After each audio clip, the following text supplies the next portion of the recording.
देखो रिकॉर्डिंग का मैसेज क्या स्क्रीन शेयर हो गया? Yes ma'am. अच्छा, देखो हम लोग यहाँ पर डिपार्टमेंट कर रहे थे और डिपार्टमेंट में हम लोगों का देखो क्या क्या हो गया है। शिवम तुम पूछ रहे थे इस क्लास में डिपार्टमेंट चल रहा है जो आई थिंक आज खत्म हो जाएगा, और जो थर्सडे वाला क्लास है वहाँ पर वो ये चल रहा है, क्या बोलते हैं उसको, पार्टनरशिप का डिसोल्यूशन चल रहा है। वहाँ पर मैक्सिमम लॉस मेथड होगा नेक्स्ट क्लास में, और कुछ एक दो क्वेश्चन है वो होगा। और यहाँ पर डिपार्टमेंट चल रहा है, ऐसे दो टॉपिक चल रहा है अलग अलग। रिजोल्यूशन तो मैम सेकंड पहले ग्रुप तो में नहीं हुआ था ना कुछ भी हाँ बोलो, एक्स्ट्रा क्लास रहता है क्या बोलो तो नहीं। सुबह? इस बार फ्राइडे में एक्स्ट्रा मैम क्लास नहीं था ना? नहीं नहीं, इस बार फ्राइडे में एक्स्ट्रा क्लास नहीं था। हाँ शिवम बोलो। डिसोल्यूशन तो सेकंड ग्रुप में अभी नहीं। डिसोल्यूशन सेकेंड ग्रुप में है? Yes ma'am. एक मिनट।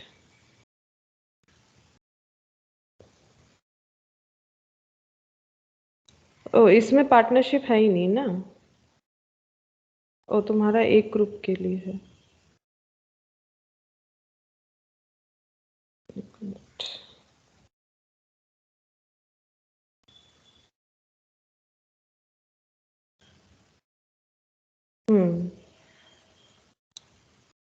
अच्छा हाँ ठीक है, तो फिर वो वाला तो अभी नहीं चाहिए।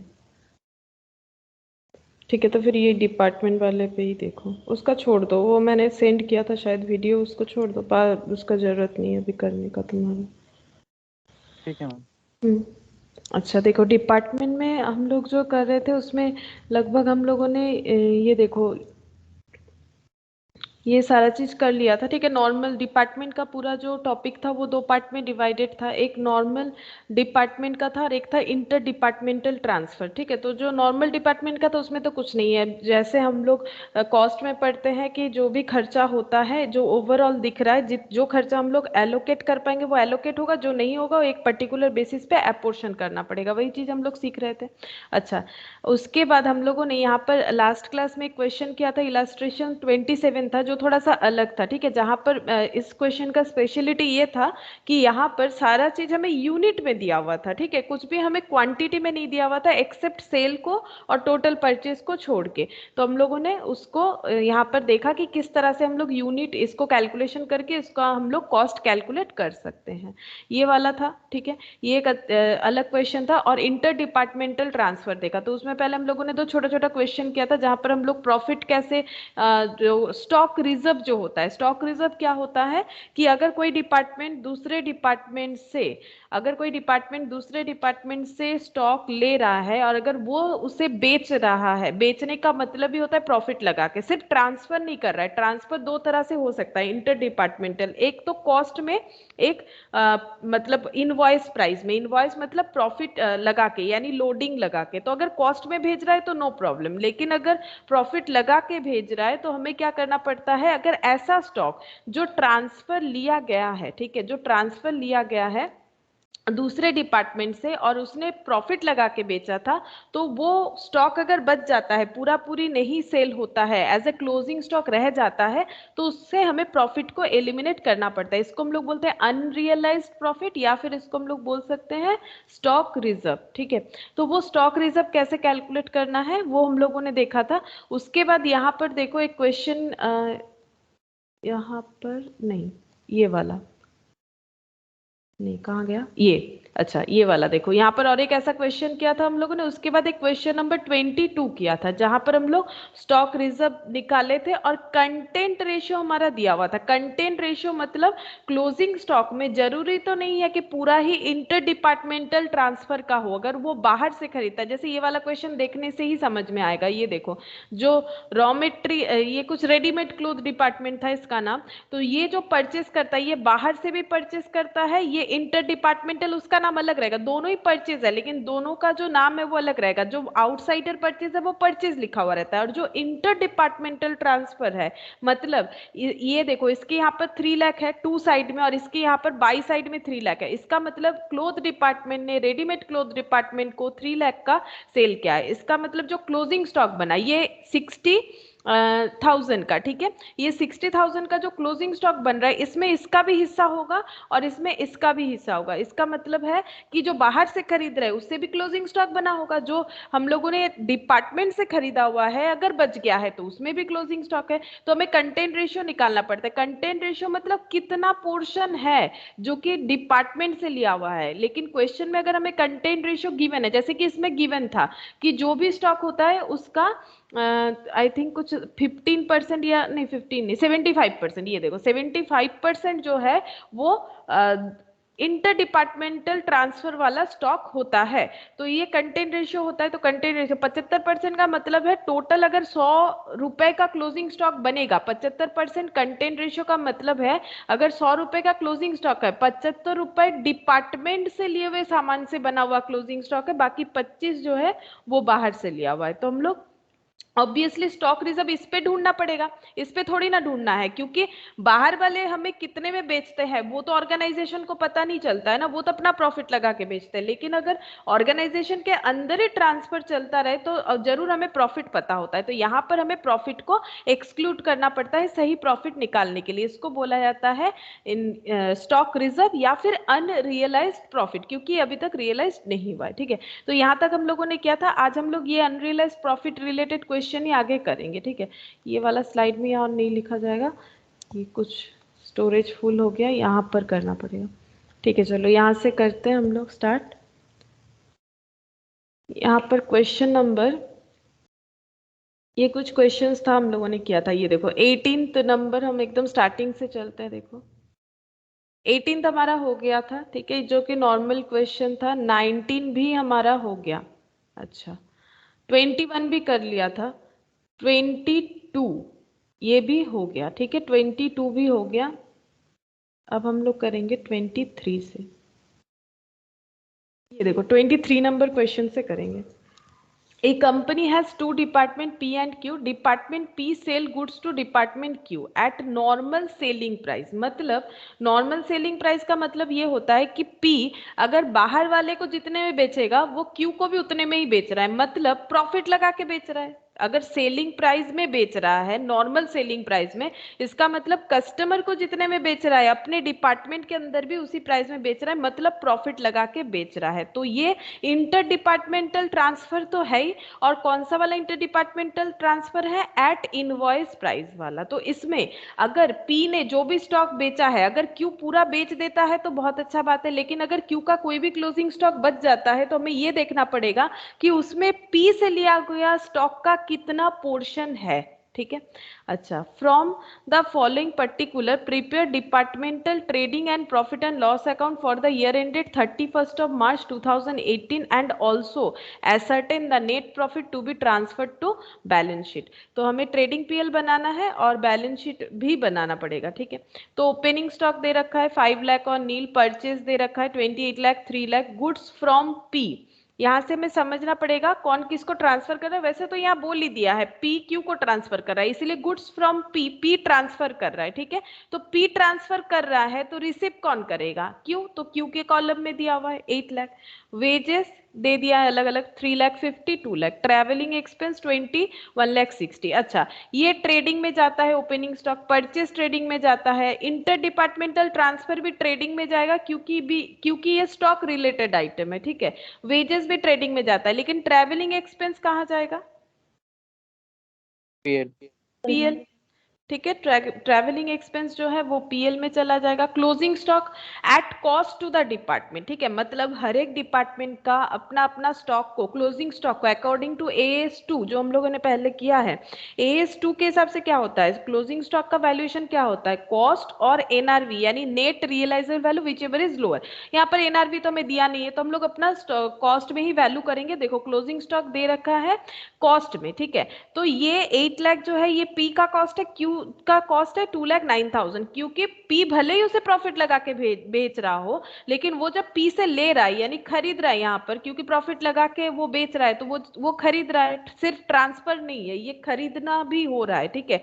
सेल परचेज वाला रिलेशन हो जा रहा है। लेकिन क्यू, अगर पी मान लो 120 रुपए में बेच रहा है क्यू को 100 रुपए वाला सामान, तो फिर इसके पास ये 120 पी का क्या है, पी का सेल प्राइस है, पी के तरफ से देखो तो 120 सेल प्राइस है, लेकिन क्यू के तरफ से देखेंगे तो ये उसका कॉस्ट प्राइस होता है, क्योंकि कॉस्ट का मतलब क्या होता है, वो एक्सपेंस या एक्सपेंडिचर जो हम लोग इनकट कर रहे हैं कुछ भी चीज को खरीदने के लिए। तो फिर क्यू अपना स्टॉक खरीदने के लिए अगर 120 लगा रहे हैं तो वही उसका कॉस्ट है, लेकिन इसमें 20 रुपए प्रॉफिट लगा हुआ है, ये हमें इसीलिए पता चल जाता है क्योंकि ये सेम ऑर्गेनाइजेशन के अंदर चल रहा है।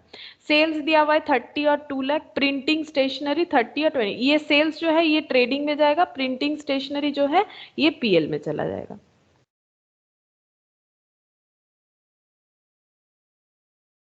अच्छा आगे देखते हैं कुछ है क्या, कुछ नहीं दिया हुआ है, तो बस हमें यहाँ पर ट्रेडिंग पीएल और बैलेंस शीट ये सारा चीज प्रिपेयर करना पड़ेगा। ठीक है,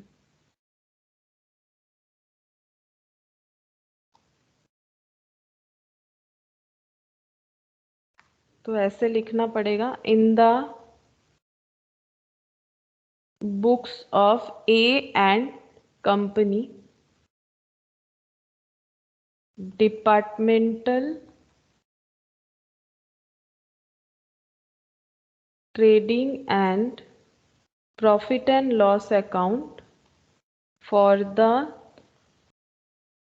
year ended 31st of March 2018।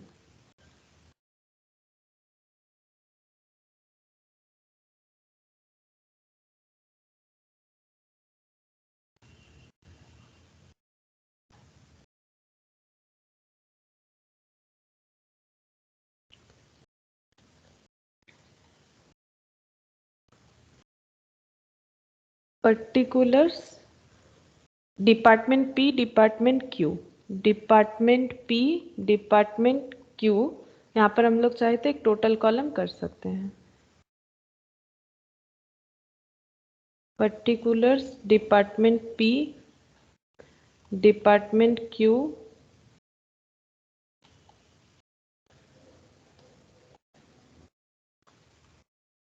Total.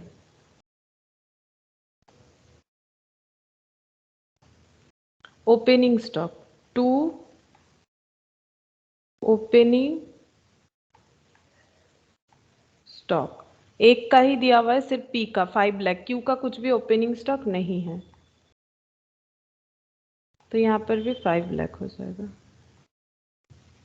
अच्छा उसके बाद purchase 28 lakh 3 lakh to purchase, तो ये जो डायरेक्ट परचेज दिया हुआ है ये आउटसाइडर से लिया हुआ है 28 लाख और 3 लाख।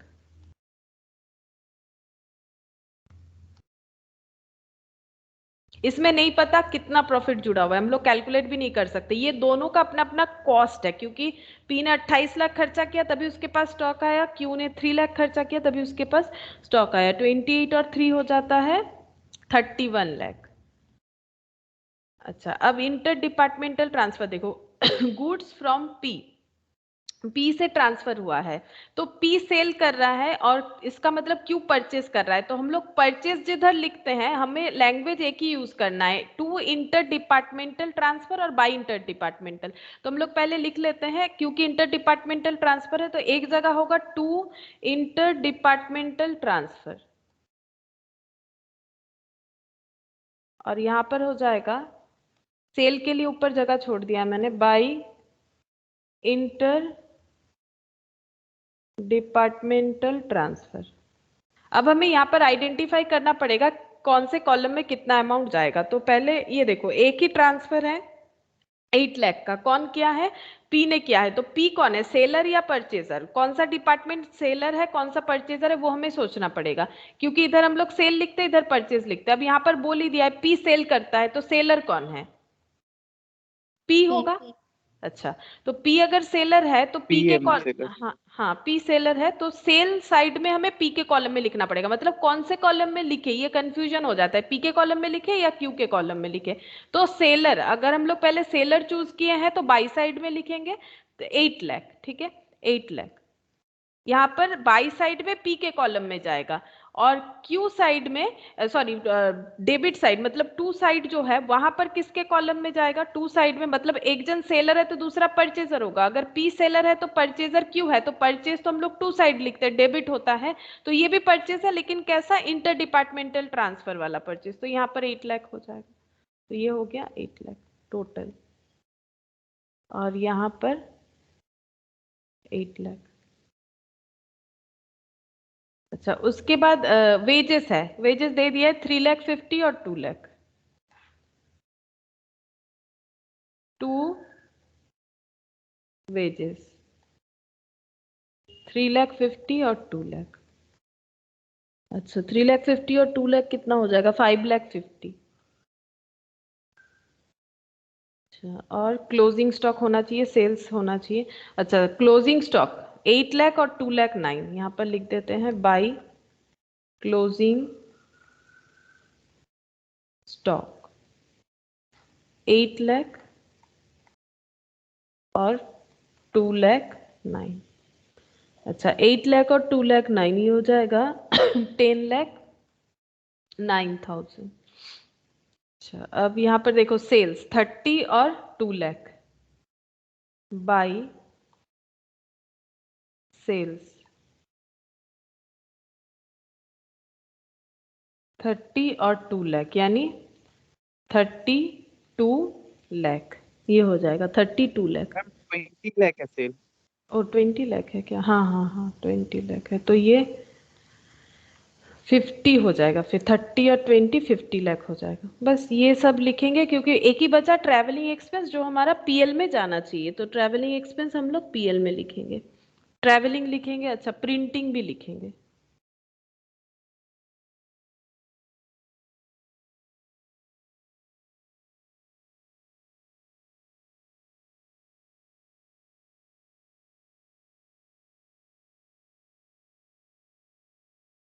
To GP. अच्छा, जीपी निकालो। इस क्वेश्चन का ना एक गलती हो गया, यहाँ पर इसका आधा पोर्शन छूटा हुआ है। एक मिनट, वो आधा पोर्शन एक बार इसमें ट्रांसफर कर देते, तब तक तुम लोग जीपी निकालो और टोटल मुझे बताओ अपने कॉपी में करके। हम 1 सेकेंड लगेगा, जस्ट इसका जो लास्ट पार्ट है उसको ले लेते, वो छूट गया है मेरे से नीचे का पोर्शन, वो हम ट्रांसफर करते हैं। 1 मिनट।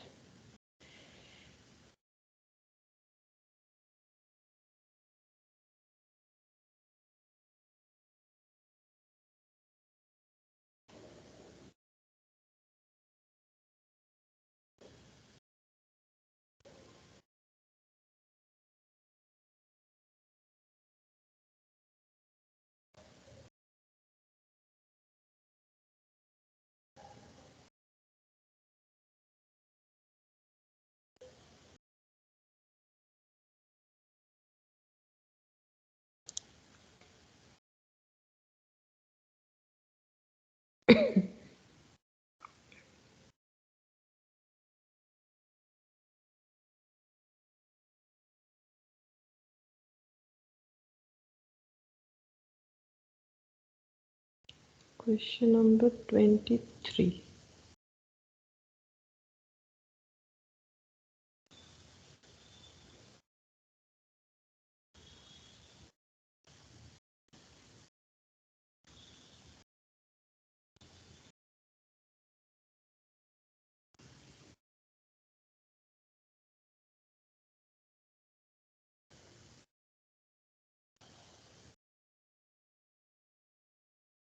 अच्छा है, लेकिन आगे पीछे चला गया, रुको 1 मिनट। 23 वाला मिल गया, चलो ठीक है, इसको बाद में हम एडजस्ट करके दे देंगे पीडीएफ को। ये जो है ये थोड़ा सा यहाँ आ गया है मेरा, ठीक है, ये उसी क्वेश्चन का पार्ट है, तो हम इसके बाद इसको रीड कर लेंगे तो फिर हो जाएगा। ठीक है, चलो कोई बात नहीं, हम लोग जीपी निकाल लेते हैं। यहाँ पर है ऑलरेडी, मेरा थोड़ा आगे पीछे चला गया, इसको एडजस्ट कर लेंगे। अभी फिलहाल इसी से काम हो जाएगा। मिल गया, बाकी पोर्शन यहाँ आ गया। ठीक है, चलो बताओ, अगर कर लिए हो तो सेल्स का कितना हुआ है टोटल, सॉरी जीपी कितना आया है दोनों साइड? मैम पी 9 का आया लाख है 50,000। अच्छा, 9,50,000। क्यू का 9,09,000। 9,09,000, और टोटल ये दोनों का टोटल करने से ही हो जाएगा। 1859 ना, 1859। और ये टोटल कितना बन रहा है? 3 लाख और 8 लाख और 8 लाख, 8 8 16, 16 30, मतलब 46 लाख। और ये 20 लाख और 2, मतलब 22 लाख 9,000। और 22 लाख 9,000, और ये मिला के हो रहा है 60, हो जा रहा है 60 लाख 9,000। 46, 68 लाख 9,000 मैम। 68 लाख, 50 और 8, हाँ 68, 2209, 68 लाख 9,000।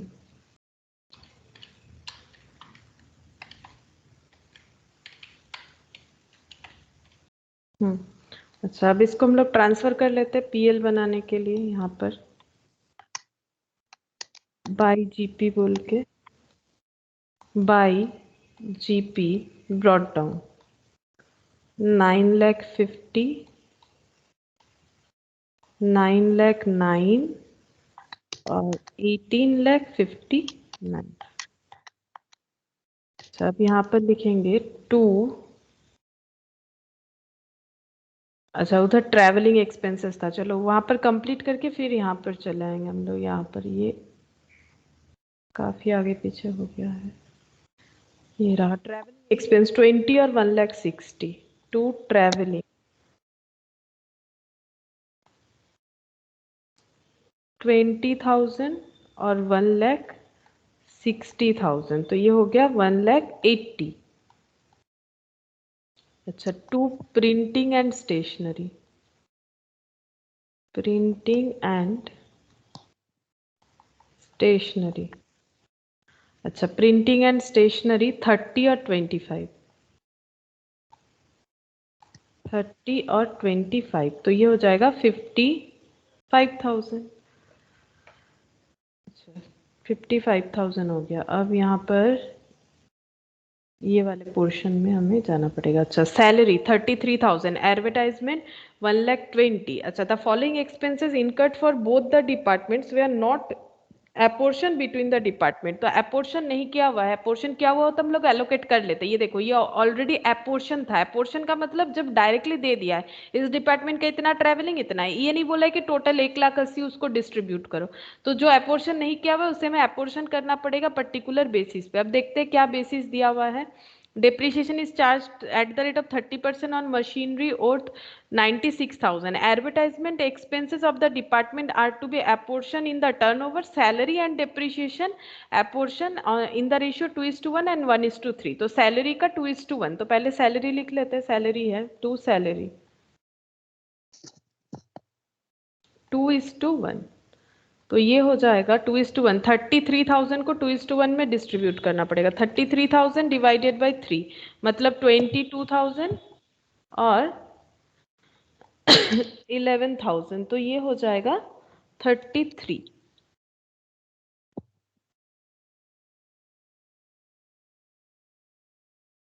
अच्छा, ये ना 33 नहीं होगा, ठीक है, ये 3,30,000 करना पड़ेगा, क्योंकि नहीं तो आंसर टैली नहीं होगा। एक्चुअली जो आंसर किया हुआ है वो 3,30,000 के हिसाब से किया हुआ है। चलो हम लोग यहाँ पर एक एक जीरो बढ़ा देते हैं तो 3,30,000 हो जाएगा, ठीक है। तो वहां पर थोड़ा सा मिस्टेक है, उसे 3,30,000 करना पड़ेगा हमें। सिर्फ एक जीरो हमें इंक्रीज करना, वो मतलब आंसर के साथ नहीं टैली होगा इसी वजह से, अदरवाइज नहीं करने से भी चलता। अच्छा, अब देखो एडवर्टाइजमेंट बोल रहा है 1,20,000, 1:3 में, तो 2 एडवर्टाइजमेंट। एडवर्टाइजमेंट का ये हो जाएगा 1:3, 1:3, तो P और Q, P Q total.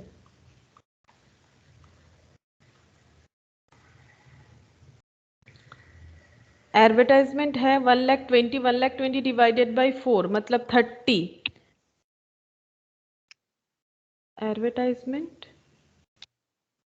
Salary and अच्छा डेप्रिसिएशन बोला है, सॉरी एडवर्टाइजमेंट तो बोला है 1 लाख, यहाँ पर मैंने थोड़ा सा गलत पढ़ लिया, ये देखो ये तो डेप्रिसिएशन बोल रहा है 1:3, एडवर्टाइजमेंट का तो बोल दिया है। कैसे करना है एडवर्टाइजमेंट को, करना है हमें 1,20,000 का जो करना है, ये कहाँ बोला था, कहाँ गया, सैलरी एडवर्टाइजमेंट एक्सपेंसेस 1,20,000, ये रहा।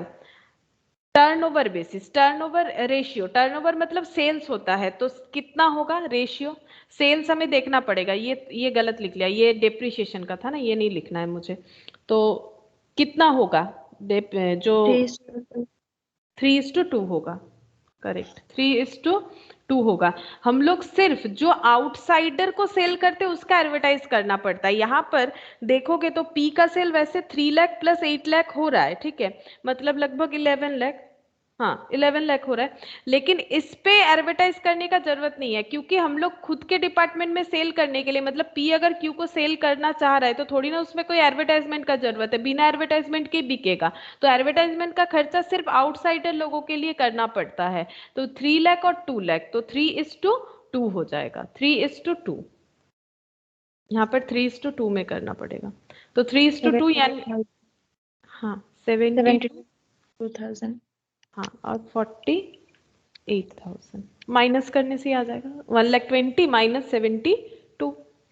अच्छा उसके बाद यहाँ पर एडवर्टाइजमेंट हो गया। जनरल एक्सपेंसेस 5 लाख बोला है, जनरल एक्सपेंसेस 5 लाख बोला है। अच्छा इसको कैसे डिस्ट्रीब्यूट करना है, salary and depreciation are to be apportion in the ratio 1:3 और general expense are to be apportion in the ratio of 3:1, तो इसका भी बता दिया है। अगर नहीं बताता तो हम लोग जनरल पीएल में दे सकते थे, तो बताया है तो उसी रेशियो में कर देंगे। जनरल एक्सपेंसेस को बोला है 3:1।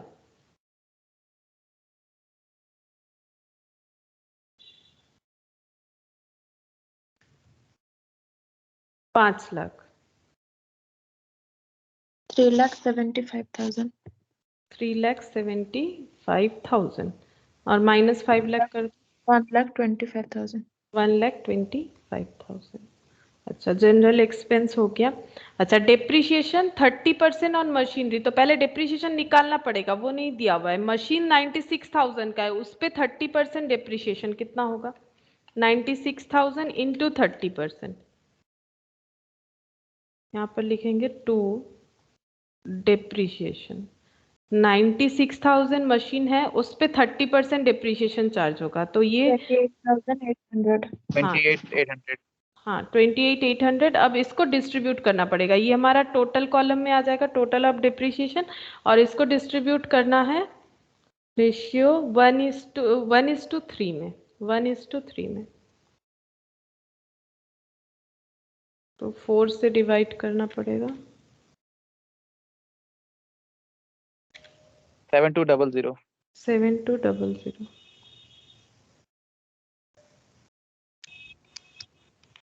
21,600.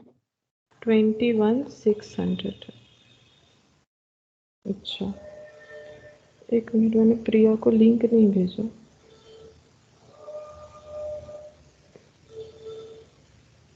मिस्टेक हो गया।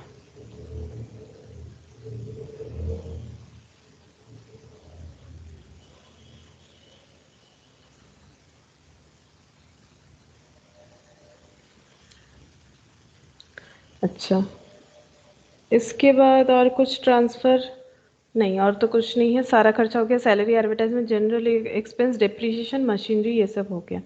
अच्छा अब हम लोग यहाँ पर नेट प्रॉफिट निकाल लेते हैं। टू नेट प्रॉफिट,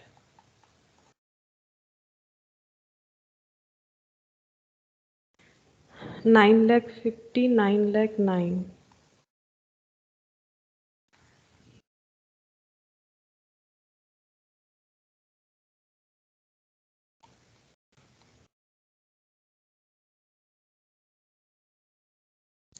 और टोटल है 18,59,000।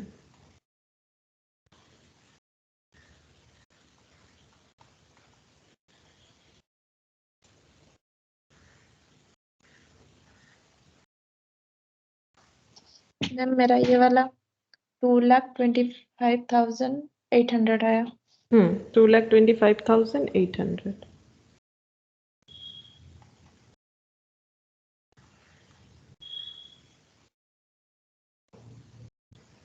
और ये वाला देखो कितना आ रहा है, 1,60,000, 25, 11, 1,10,000, 48, 1,25,000, 21,600, for 4,89,600 minus 909, 4,19,400 प्लस 2,258,000, तो ये वाला भी मिल जाएगा, टोटल वाला 6,45,200। 200।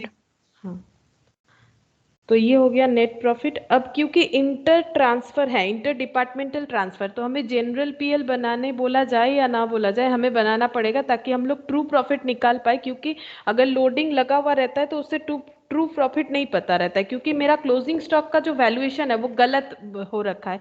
क्योंकि स्टॉक में प्रॉफिट लगा हुआ है तो हम लोग स्टॉक को प्रॉफिट लगा के तो वैल्यू नहीं कर सकते, तो हमें वहां से प्रॉफिट को एलिमिनेट करना पड़ेगा।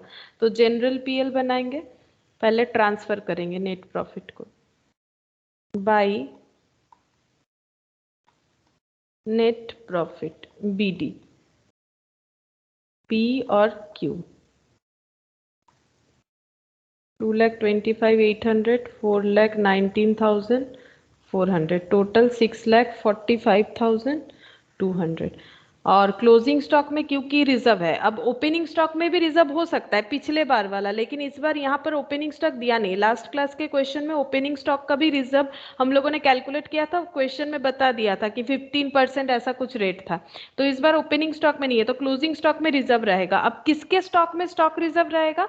जो दूसरे से ट्रांसफर ले रहा है, तो फिर क्यू के स्टॉक में स्टॉक रिजर्व रहेगा, क्योंकि क्यू पी से ट्रांसफर ले रहा है जो कि प्रॉफिट लगा के भेज रहा है। तो 2,09,000 में पहले हमें ये चेक करना पड़ेगा कि कितना स्टॉक ऐसा है, अरे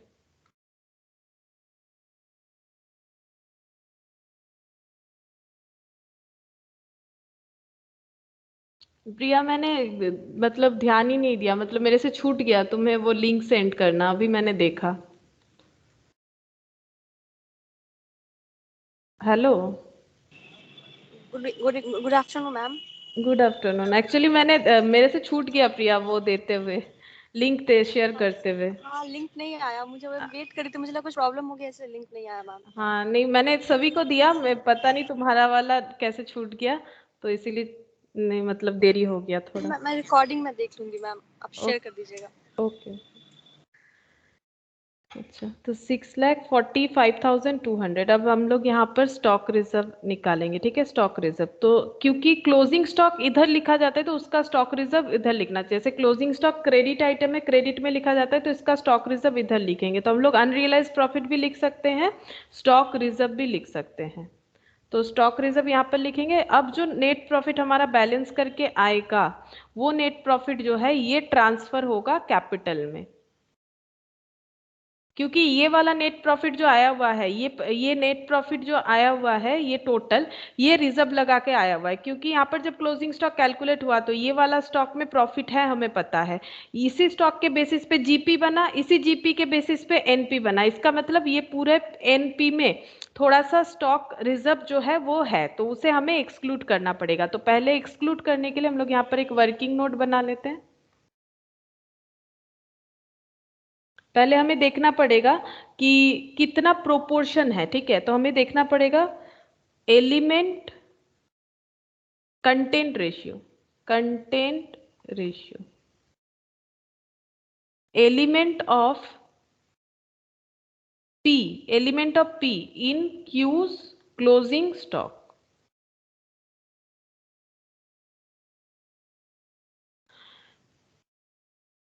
क्यू का क्लोजिंग स्टॉक में पी का कितना एलिमेंट है? तो क्यू का क्लोजिंग स्टॉक है 2,09,000। नॉर्मली एलिमेंट कितना कितना है, मतलब रेशियो कैसा बना हुआ है वो देखना पड़ेगा। तो हम लोग यहाँ से देख सकते हैं कि क्यू के पास टोटल जो स्टॉक है वो है 3 लाख और 8 लाख, ठीक है। यहाँ पर हम लोग वेजेस नहीं जोड़ेंगे, कहीं कहीं पर वेजेस जोड़ के भी रेशियो निकाला जाता है, वो भी तरीका है, वो गलत नहीं होता है, लेकिन हमें जैसे रेफर किया जा रहा है हम लोग वैसे ही कर लेते हैं। देखो हम लोग सिर्फ स्टॉक का कैलकुलेशन करेंगे, स्टॉक का कॉस्ट लेके करेंगे, ठीक है। यहाँ पर वेजेस वगैरह नहीं लेंगे। वैसे वेजेस जो है वो तो स्टॉक के प्राइस के साथ ही ऐड किया जाता है ताकि स्टॉक का प्राइस हम लोग सही कैलकुलेट कर सकें। मतलब ये जो वेजेस पे किया होगा ये ऑब्वियसली ये बाहर से जो परचेस किया होगा उसके लिए, मतलब बाहर से जो हम लोगों ने परचेस किया वो प्राइस तो था 3 लाख, लेकिन उसको लेके आने का खर्चा हुआ 2 लाख, तो हमारे जो स्टॉक है उसका एक्चुअल प्राइस हो गया 5 लाख। लेकिन यहाँ पर ये चीज हम लोग इंक्लूड नहीं कर रहे, सिर्फ और सिर्फ जो परचेस प्राइस है उसी को इंक्लूड करेंगे कंटेंट रेशियो निकालने के लिए। तो कंटेंट रेशियो क्या बोल रहा है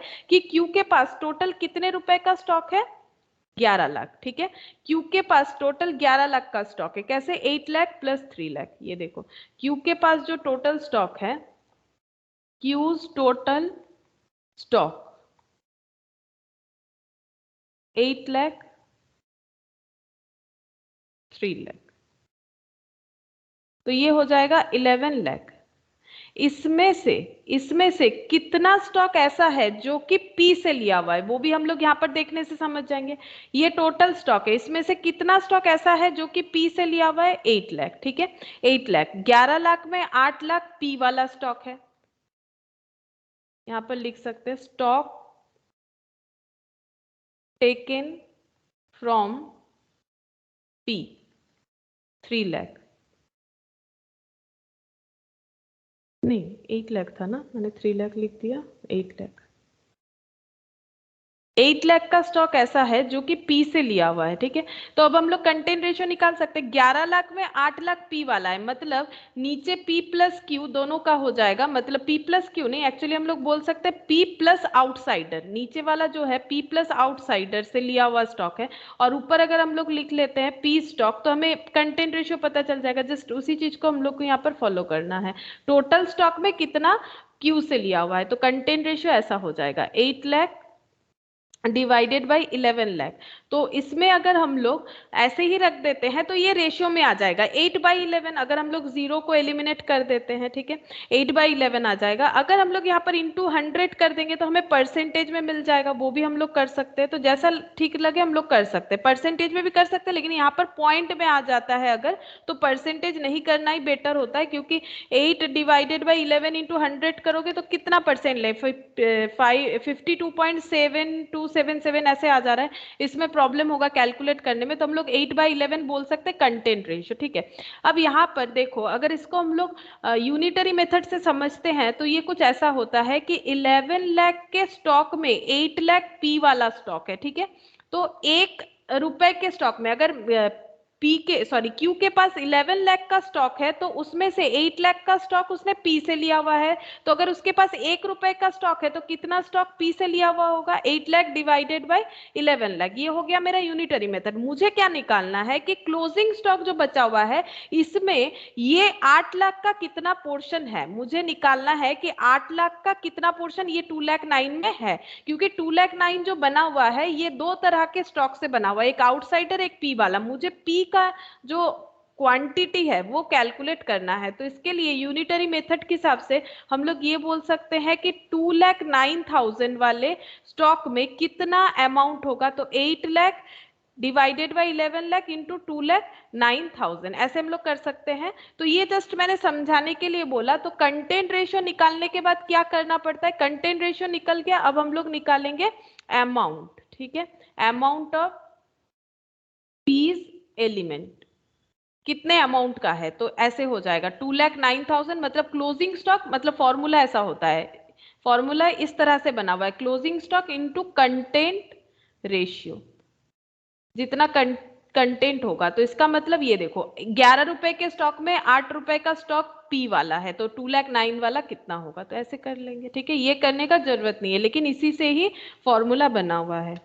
तो 2,09,000 इंटू 8 डिवाइडेड बाई 11, तो ये आ रहा है 1,52,000। ये हमें क्या मिल गया, ये हमें स्टॉक का वैल्यू मिल गया कि ये जो 2,09,000 का स्टॉक बना है क्लोजिंग स्टॉक, उसमें 1,52,000 वाला स्टॉक जो है वो पी से लिया गया स्टॉक है। ठीक है, पी से लिया गया स्टॉक का ये बचा हुआ हिस्सा है। ठीक है, अब हम लोग यहाँ पर स्टॉक रिजर्व निकालेंगे। अभी तक हमारा रिजर्व नहीं निकला है, प्रॉफिट का निकला है, ये तो सिर्फ क्वांटिटी ऑफ स्टॉक निकला है। अब हम लोग निकालेंगे स्टॉक रिजर्व। अब इसमें कितना प्रॉफिट है, तो प्रॉफिट कौन कमाया होगा, पी और क्यू में प्रॉफिट कौन कमाया है, जो बेच रहा है वो प्रॉफिट कमाएगा। यहाँ पर सेलर कौन है, पी है, तो पी कितना प्रॉफिट कमा रहा है उसके लिए हमें उसका रेशियो चाहिए। तो कौन सा रेशियो निकालना पड़ेगा, ग्रॉस प्रॉफिट रेशियो या नेट प्रॉफिट, क्योंकि प्रोडक्ट बेच के कौन सा रेशियो आता है, कौन सा प्रॉफिट कमाते हैं हम लोग, जीपी या एनपी, जो सेल करके net profit. Profit.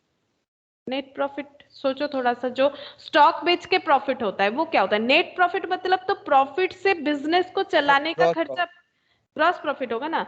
Net profit का मतलब क्या होता है, ग्रॉस प्रॉफिट से सारा खर्चा पे करने के बाद जो बचेगा, मेरे हिस्से का क्या है, मतलब ऑर्गेनाइजेशन के ओनर का क्या है, वो नेट प्रॉफिट बता रहा है। लेकिन जीपी क्या बता रहा है हमें, जीपी बता रहा है कि बेच के इतना प्रॉफिट हुआ है, तभी तो यहाँ सारा स्टॉक का डिटेल्स है।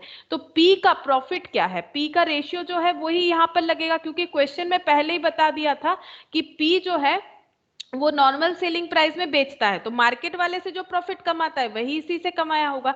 तो 9,50,000 प्रॉफिट कमाया है, कितना बेच के, बोलो कितना प्रोडक्ट बेच के, कितने रुपए का प्रोडक्ट बेच के वो 9,50,000 कमाया। ये तो हमें दिख रहा है कि 9,50,000 कमाया है, कितना बेच के, कितना सेल करके कमाया है, 38 लाख।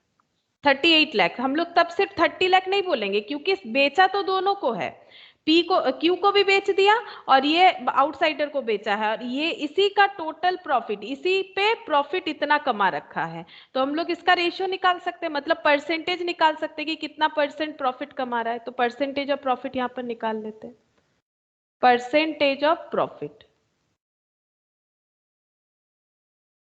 Of P. तो 9,50,000 divided by 30 lakh plus 8 lakh, तो 38 लाख इंटू 100।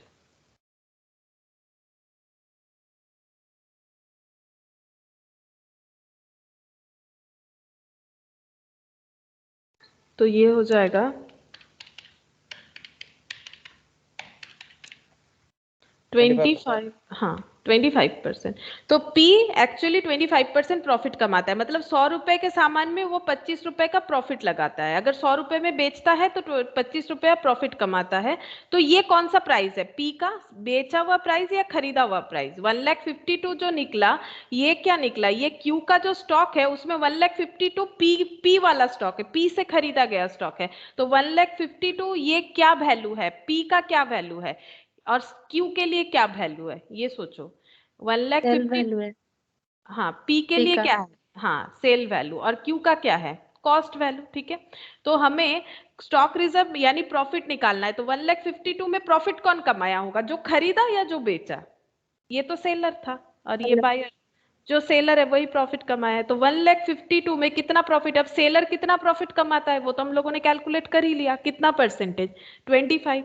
तो इसमें हम लोग 25% प्रॉफिट निकालेंगे तो पता चल जाएगा कितना स्टॉक रिजर्व है।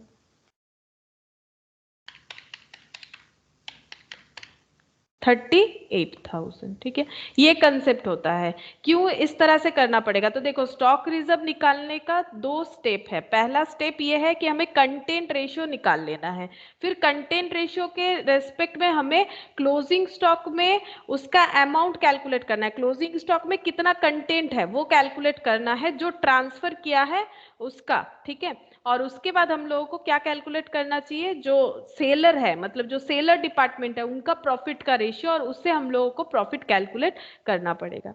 तो ये पैटर्न होगा। तो ये 3 स्टेप में हम लोग इसको कर सकते हैं। तो ये हो गया हमारा स्टॉक रिजर्व 38,000, यहाँ पर लिख देते हैं।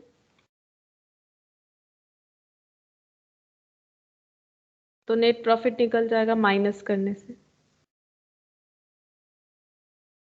6,45,200 माइनस 38,000, 6,07,200।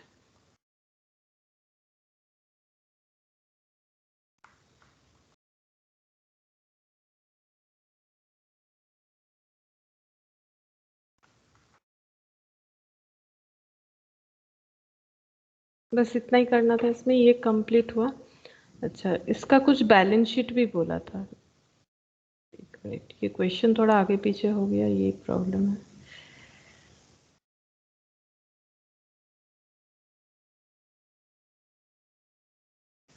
अच्छा, बैलेंस शीट नहीं बोला है, बैलेंस शीट का तो कोई आइटम ही नहीं दिया, बैलेंस शीट कैसे बनाएंगे, क्योंकि सारा आइटम तो ट्रेडिंग पीएल का था। यहाँ पर बोला था asset the net profit to be transfer to balance sheet, मतलब ये वाला नेट प्रॉफिट ये कैपिटल में जाएगा, मतलब ट्रांसफर टू बैलेंस शीट। इसी का मतलब यही होता है कि कितना प्रॉफिट बैलेंस शीट में जाएगा। बैलेंस शीट में प्रॉफिट कहाँ जाता है, कैपिटल से जाके जुड़ जाता है, तो ये वाला जाना चाहिए। वैसे तो हमारा 6,45,200, बट ये गलत है, क्योंकि 38,000 प्रॉफिट जो खुद ही ऑर्गेनाइजेशन का एक डिपार्टमेंट दूसरे पे लगा रहा है, तो ये हम लोग एलिमिनेट कर देंगे। अच्छा, अब 24 देखो, क्वेश्चन नंबर 24।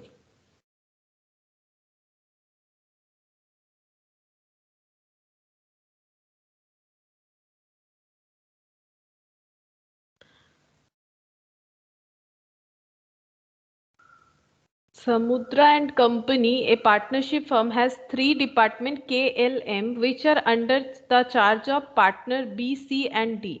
अच्छा, 3 पार्टनरशिप फर्म है KLM, सॉरी पार्टनरशिप फर्म में 3 डिपार्टमेंट है। अच्छा, पार्टनरशिप फर्म में 3 डिपार्टमेंट है KLM which are under the charge of the partners BCD। अच्छा, तीनों को अलग अलग लोग संभालते हैं, मैनेजर के जैसे ये लोग काम कर रहे हैं। The following consolidated profit and loss account is given below.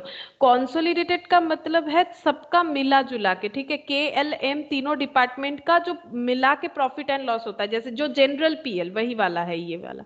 Opening stock 81,890। अब इसके बाद में लिखा हुआ है देखो नोट्स नंबर 1, यानी हमें नोट्स नंबर 1 नीचे देखना पड़ेगा कि क्या बताया गया है। तो यहाँ पर ब्रेकअप दे रखा है, बिना ब्रेकअप के तो हम लोग कर भी नहीं सकते, या तो कुछ हमें बेसिस देना चाहिए या ब्रेकअप। ब्रेकअप दे दिया है कि तीनों डिपार्टमेंट का कितना कितना होगा ओपनिंग स्टॉक। परचेज नोट 2 में फॉलो करना है, परचेज भी अलग ब्रेकअप से दे रखा है। सैलरी एंड वेजेस इसके लिए नोट 3 है। तो सैलरी एंड वेजेस में क्या बोला है देखो, salary and wages includes 12,000 wages of department M। 12,000 wages department M का है। The balance salary should be apportion to the 3 department 4:4:1, 4:4:1। अब सैलरी एंड वेजेस दिया है तो ये कहाँ जाएगा, वैसे ओपनिंग स्टॉक तो ट्रेडिंग में जाएगा, परचेज ट्रेडिंग में जाएगा। सैलरी एंड वेजेस कहाँ जाएगा, कहाँ जाना, PL में जाएगा। लेकिन यहाँ पर एक बाइफर्केशन दे दिया है देखो, salary and wages include 12,000 wages of department M। तो ये 12,000 जो है ये सिर्फ और सिर्फ डिपार्टमेंट M के लिए ही है, तो ये अमाउंट कहाँ जाएगा, ये इंडिविजुअली बता दिया है कि वेजेस 12,000 M में जाएगा, तो ये कहाँ जाएगा, ये 12,000 का जो पोर्शन है ट्रेडिंग। हाँ ट्रेडिंग में जाएगा। अच्छा, अब जो बचा बैलेंस, तो बैलेंस कितना होगा, 48,000 में से, अगर 48,000 में से 12,000 M का चला जाता है तो बैलेंस कितना हुआ, ये M में चला जाएगा, ये टोटल था। हाँ बोलो, 36,000। 36,000 ये डिस्ट्रीब्यूट करना पड़ेगा 4:4:1 में, ठीक है। 4, 4 और 1 में तीनों डिपार्टमेंट में डिस्ट्रीब्यूट हो जाएगा KLM में। लेकिन जाएगा कहाँ, ट्रेडिंग में या PL में, PL। PL में जाएगा। हाँ PL में जाएगा, क्योंकि सैलरी एंड वेजेस बोला था, तो वेजेस तो नहीं बोला कि ये वेजेस का हिस्सा है। बैलेंस सैलरी बोला है, ये ध्यान देना है। बैलेंस हमें सैलरी बोल दिया है, तो बैलेंस अमाउंट अगर सैलरी बता रहा है तो ये जो डिस्ट्रीब्यूट होगा ये बाकी अमाउंट PL में चला जाएगा, ठीक है। तो ये इस तरह से करना पड़ेगा यहाँ पर। अच्छा, उसके बाद rent expenses 10,800, rent to be apportion in the ratio of, rent to be apportion in the ratio of in the ratio of floor spaces बता ही दिया है 2:5, तो उसी में कर देंगे। सेलिंग एक्सपेंसेस में बोल रखा है कि selling expenses and discount allowed to be apportion in the ratio of turnover, दोनों ही टर्नओवर में जाएगा, नोट 5 में बोल रखा है, यानी सेल्स रेशियो में। तो सेल्स रेशियो में निकालना पड़ेगा, सेल्स रेशियो यहाँ पर तो नहीं दिया हुआ है, नीचे होगा शायद, ये है नीचे। अच्छा, उसके बाद डेप्रिसिएशन का नोट 6 बोल रखा है, depreciation on asset should be equally charge to the 3 department. Equally charge मतलब 1:1:1, 3 डिपार्टमेंट है, इक्वली चार्ज मतलब 1:1:1, ये 750 को उसी तरह से डिस्ट्रीब्यूट करना पड़ेगा। सेल्स बता दिया है, ये देखो सेल्स, तो इसका मतलब जब ये वाला डिस्ट्रीब्यूट होगा, सेलिंग एक्सपेंस और डिस्काउंट अलाउड, तो रेशियो ये वाला हो जाएगा, ये तीनों का रेशियो हमें निकालना पड़ेगा। नेक्स्ट देखो, breakup of closing department, breakup of closing stock department wise. तो तीनों डिपार्टमेंट का क्लोजिंग स्टॉक दे दिया है। The closing stock of department M includes 5700 goods transferred from department K. However, opening stock does not include any goods transferred from other department. तो department M के बारे में कुछ बता रहा है कि एम डिपार्टमेंट का जो क्लोजिंग स्टॉक है टोटल, उसमें 5700 रुपीज का स्टॉक जो है वो के वाला है। के का मतलब पोर्शन है जो एम के पास है, क्योंकि उसका मतलब के ने सेल किया था, एम ने परचेस किया था। अच्छा, उसके बाद बोल रहा है ओपनिंग स्टॉक में कुछ ऐसा ट्रांसफर नहीं है। इसका मतलब प्रीवियस ईयर में कुछ ट्रांसफर नहीं हुआ होगा, क्योंकि प्रीवियस का क्लोजिंग स्टॉक इस साल का ओपनिंग है। मतलब प्रीवियस ईयर में एम ने किसी भी तरह का स्टॉक के से तो नहीं लिया था, ठीक है, के से नहीं लिया था, इसीलिए ओपनिंग स्टॉक में के का कोई हिस्सा नहीं है, लेकिन क्लोजिंग स्टॉक में है। अच्छा, उसके बाद डिपार्टमेंट के एंड एल सोल्ड गुड्स और 10,700 and 600 respectively to department M. अब एम डिपार्टमेंट को सेल करता है कौन, के और एल, दोनों डिपार्टमेंट जो है वो एम को सेल कर रहा है। इसका मतलब इंटर डिपार्टमेंटल ट्रांसफर हो रहा है। कितना सेल किया है, 10,700 और 600, मतलब ये दोनों सेलर है, 10,700 और 600 का एम परचेजर है। Discount receipt are traceable to department K L M, ये तो बता ही दिया है, तो जस्ट हमें लिख देना है, इसको हम लोग बोलते हैं एलोकेट करना, एलोकेट कर देंगे, डायरेक्टली दे दिया। Partners are to be share profit as under, partner लोगों को प्रॉफिट कैसे मिलेगा, 75% of profit of department K L and M to the respective partner in charge. अच्छा, तो के डिपार्टमेंट का जो पार्टनर इन चार्ज है और एल का जो है और एम का जो है, तो के में जो भी प्रॉफिट होगा उसका 75% उसे मिलेगा, एल में जितना भी प्रॉफिट होगा उसका 75% मिलेगा, एम में जितना प्रॉफिट होगा उसका 75% मिलेगा। और बैलेंस प्रॉफिट जो बचेगा, बैलेंस बचेगा, अगर 75% डिस्ट्रीब्यूट हो रहा है तो 25% बचेगा, वो बैलेंस प्रॉफिट क्रेडिट हो जाएगा 2:1:1 में। क्रेडिट होने का मतलब है प्रॉफिट को, मतलब क्रेडिट साइड में ही लिखना है, मतलब कहीं ट्रांसफर वगैरह नहीं होगा, ये रह जाएगा बिजनेस में, मतलब कैपिटल में जाके बाद में ऐड हो जाएगा। बस इतना ही दिया हुआ है। और यहाँ पर सेल्स का नोट ये तो हम लोगों ने पढ़ लिया, क्लोजिंग स्टॉक भी पढ़ लिया, डिस्काउंट रिसिप्ट ये भी बोल दिया है कैसे करके हमें करना है। अच्छा, यहाँ पर प्रिपेयर क्या करना है, डिपार्टमेंटल ट्रेडिंग एंड पीएल, और कॉन्सोलिडेटेड पीएल दे रखा है,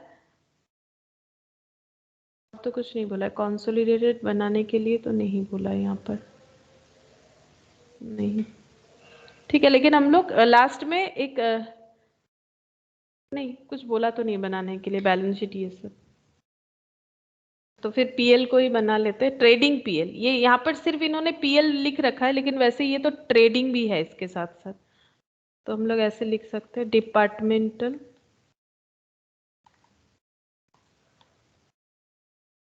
trading and profit and loss account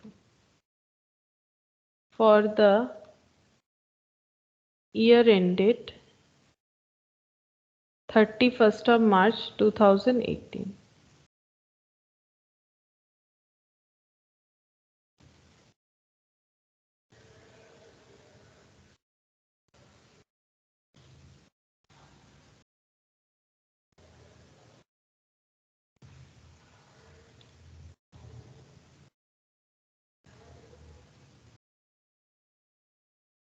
to 2013 है।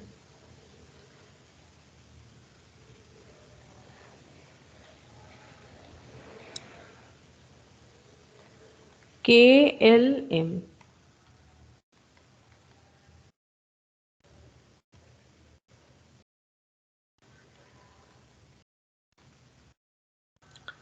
to opening stock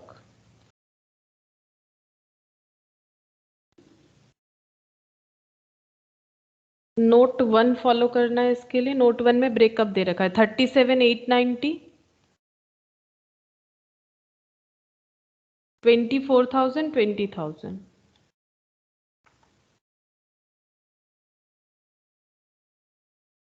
opening stock के बाद परचेज, इसका भी ब्रेकअप दे रखा है। Purchase 1,47,00,000 to purchase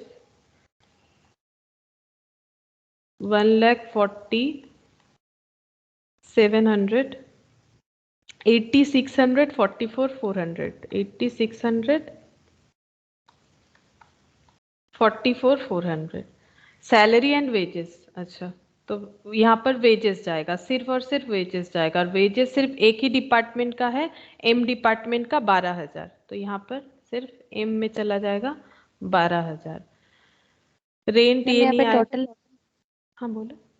total column, हाँ टोटल टोटल कॉलम कॉलम, हाँ कर सकते हैं, टोटल कॉलम भी कर सकते हैं। टोटल कॉलम करने से टोटल अमाउंट लिखना पड़ेगा। अच्छा यहाँ rent, selling expense, discount, depreciation ये सब नहीं आएगा, सेल्स आएगा और क्लोजिंग स्टॉक। यहाँ पर लिख देते हैं बाई सेल्स। अच्छा सेल्स का नोट नंबर 7, 1,80,000, 1,30,000, 90, 1,80,000, 1,30,000 और 90। हाँ by closing stock. Closing stock में हो जाएगा, अच्छा इंटर डिपार्टमेंटल ट्रांसफर भी तो है। अच्छा ठीक है चलो क्लोजिंग स्टॉक लिख दिया, जो लिख लेते हैं, उसके बाद इंटर डिपार्टमेंट ट्रांसफर लिखेंगे 8 नंबर पे। अच्छा ये रहा 45,100, 22,300, 45,100, 22,300, 21,600। ये हो गया क्लोजिंग स्टॉक।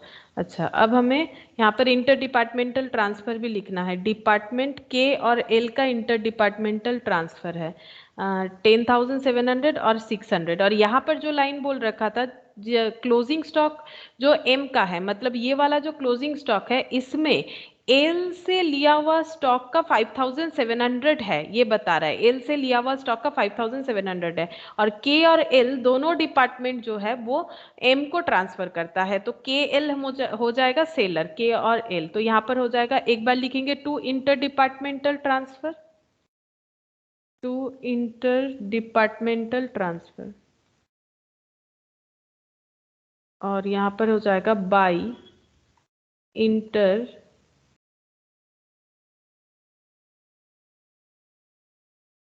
Departmental transfer. बोलो बाई साइड में किसके कॉलम में लिखना चाहिए और टू साइड में, क्योंकि के और एल दोनों सेलर है 10,700 और 600। बाई साइड में कहाँ पर लिखे और टू साइड में कहाँ लिखे?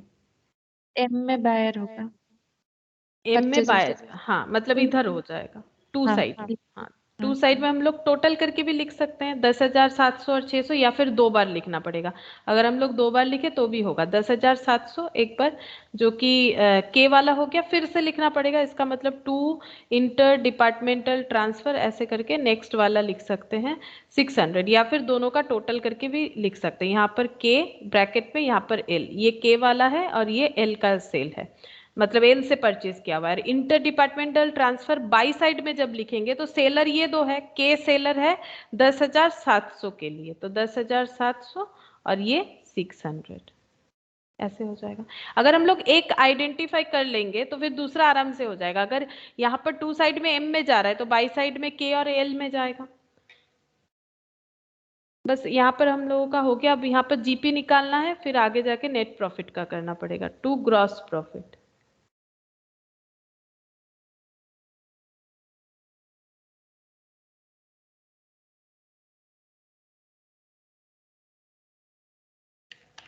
वन लैख 80, 10,700, 45,100, 2,35,800, 2,35,800।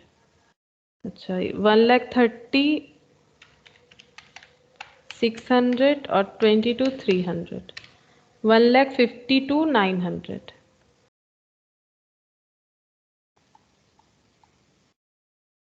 90,000 21,600 1,11,600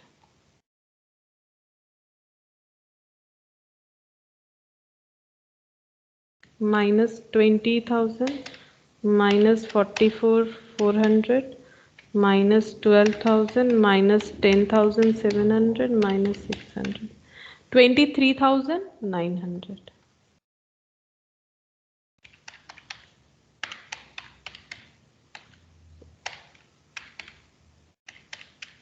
48,300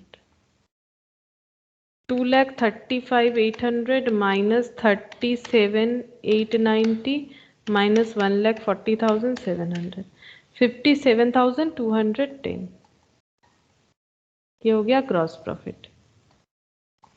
अब हम लोग नेट प्रॉफिट निकालेंगे, यहाँ पर लिख देते हैं KLM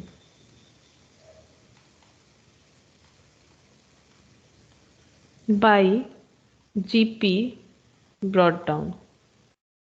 पहला वाला था 57,210, उसके बाद है 48,300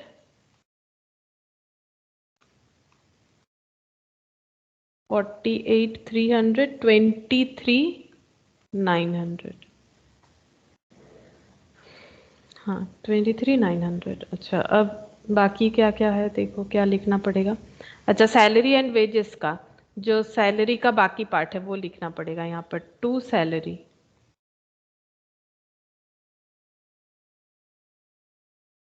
$48,000 में से 12,000 लेस हो जाएगा। 48,000 में से 12,000 इसका अलग से भी वर्किंग नोट बना सकते, जो बचेगा इसको डिस्ट्रीब्यूट करना पड़ेगा 441 में 4 अच्छा 16 अच्छा पहला वाला 16 होगा तो दूसरा भी 16 ही होगा क्योंकि 4 है तो 16 और 16 32 और ये कितना बच जाएगा 6 बच जाएगा। यहाँ पर 36 हो रहा था 4,000 होगा। 4,000 होगा। ओह 4,000 होगा 4,000 अच्छा। रेंट का नोट 4 होगा ठीक है तो रेंट 225 तो 10,800 डिवाइडेड बाय 9 इंटू 2,400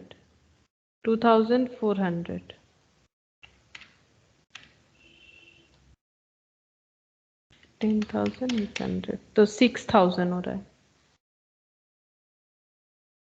अच्छा रेंट हो गया, रेंट का डिस्ट्रीब्यूशन 441 में सॉरी 225 में क्या लिख रहे हैं हम 225। अच्छा रेंट के बाद selling expenses note 5 selling expenses and discount allowed in the ratio of turnover. अच्छा टू सेलिंग एक्सपेंस तो सेल करवाने का खर्चा अपने डिपार्टमेंट को के अंदर इंटर डिपार्टमेंटल ट्रांसफर में कोई सेल का खर्चा जरूरत नहीं होता है तो इसका मतलब आउटसाइडर वाला ही होगा। जैसे एडवर्टाइजमेंट भी तो एक सेलिंग एक्सपेंसेस ही है ना तो यहाँ पर रेशियो बन जाएगा सब जगह से 4 जीरो हटा दो 18:13:9 18:13:9 ऐसे हो रहा है 18:13:9 इसमें सेलिंग एक्सपेंस को डिस्ट्रीब्यूट करना है। सेलिंग एक्सपेंस है 14,400 डिवाइडेड बाय 18 13 और 9 कितना हो जाएगा 40 30 नहीं 40 हो रहा है। अच्छा 40 इंटू 80 हाँ इंटू 80 तो 6480 इंटू 13 4680 हाँ ठीक ही बात डिवाइडेड बाय 13 इंटू 9 3240 ये हो गया सेलिंग एक्सपेंस। अच्छा डिस्काउंट अलाउड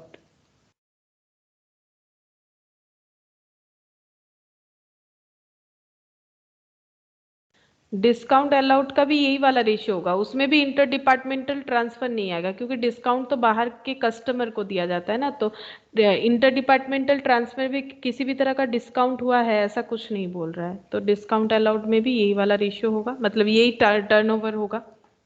और रेशियो बराबर वही रहेगा जो था पहले।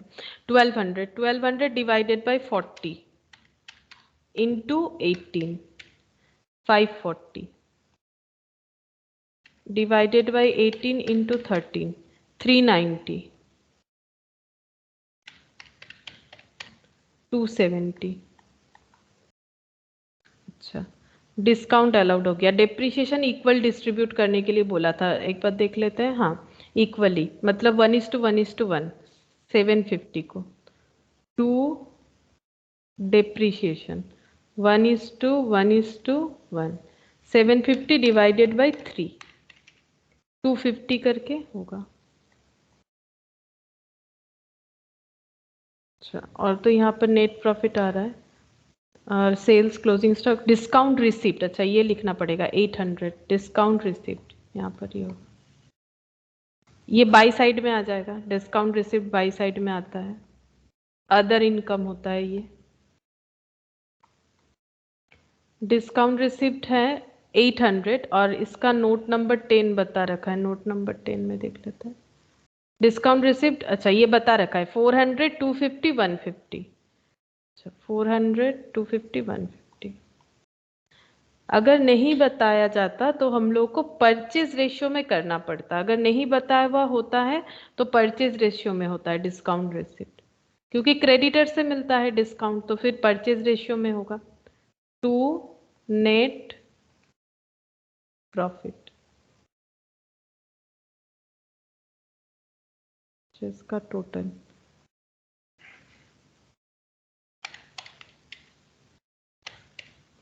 48,550, ये वाला 48,550।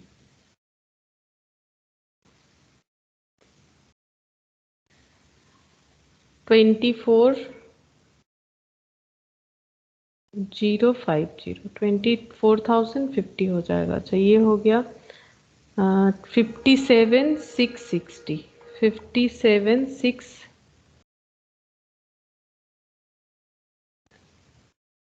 ये 400 है या 450 है? ये 400 था।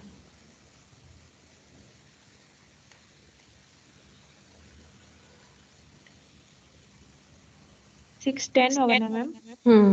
610 होगा। मैंने यहाँ पर एक ये जो है 400 की जगह 450 लिख दिया था इसीलिए। अच्छा, 57,610 48,550 24,050। अच्छा, 16,000 2,400 6,480 540 250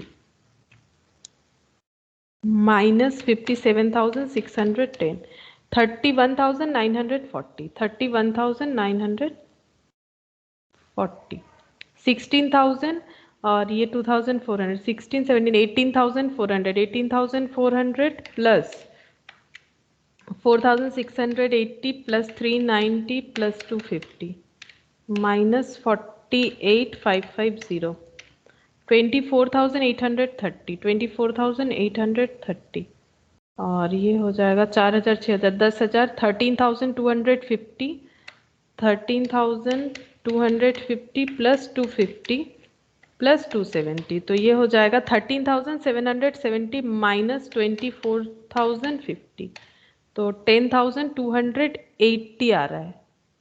अच्छा, ठीक हुआ है मेरा, यहाँ पर 90 दे रखा है आंसर। 10,280 हो रहा है ना। 4,000 6,000 3240 270 250 चेक करते हैं। और 10,000 13,240 13,240 प्लस 270 प्लस 250 माइनस 24,050। ओ नहीं, मेरा ही गलत हुआ है, 290 ही आ रहा है, 290 ही होगा।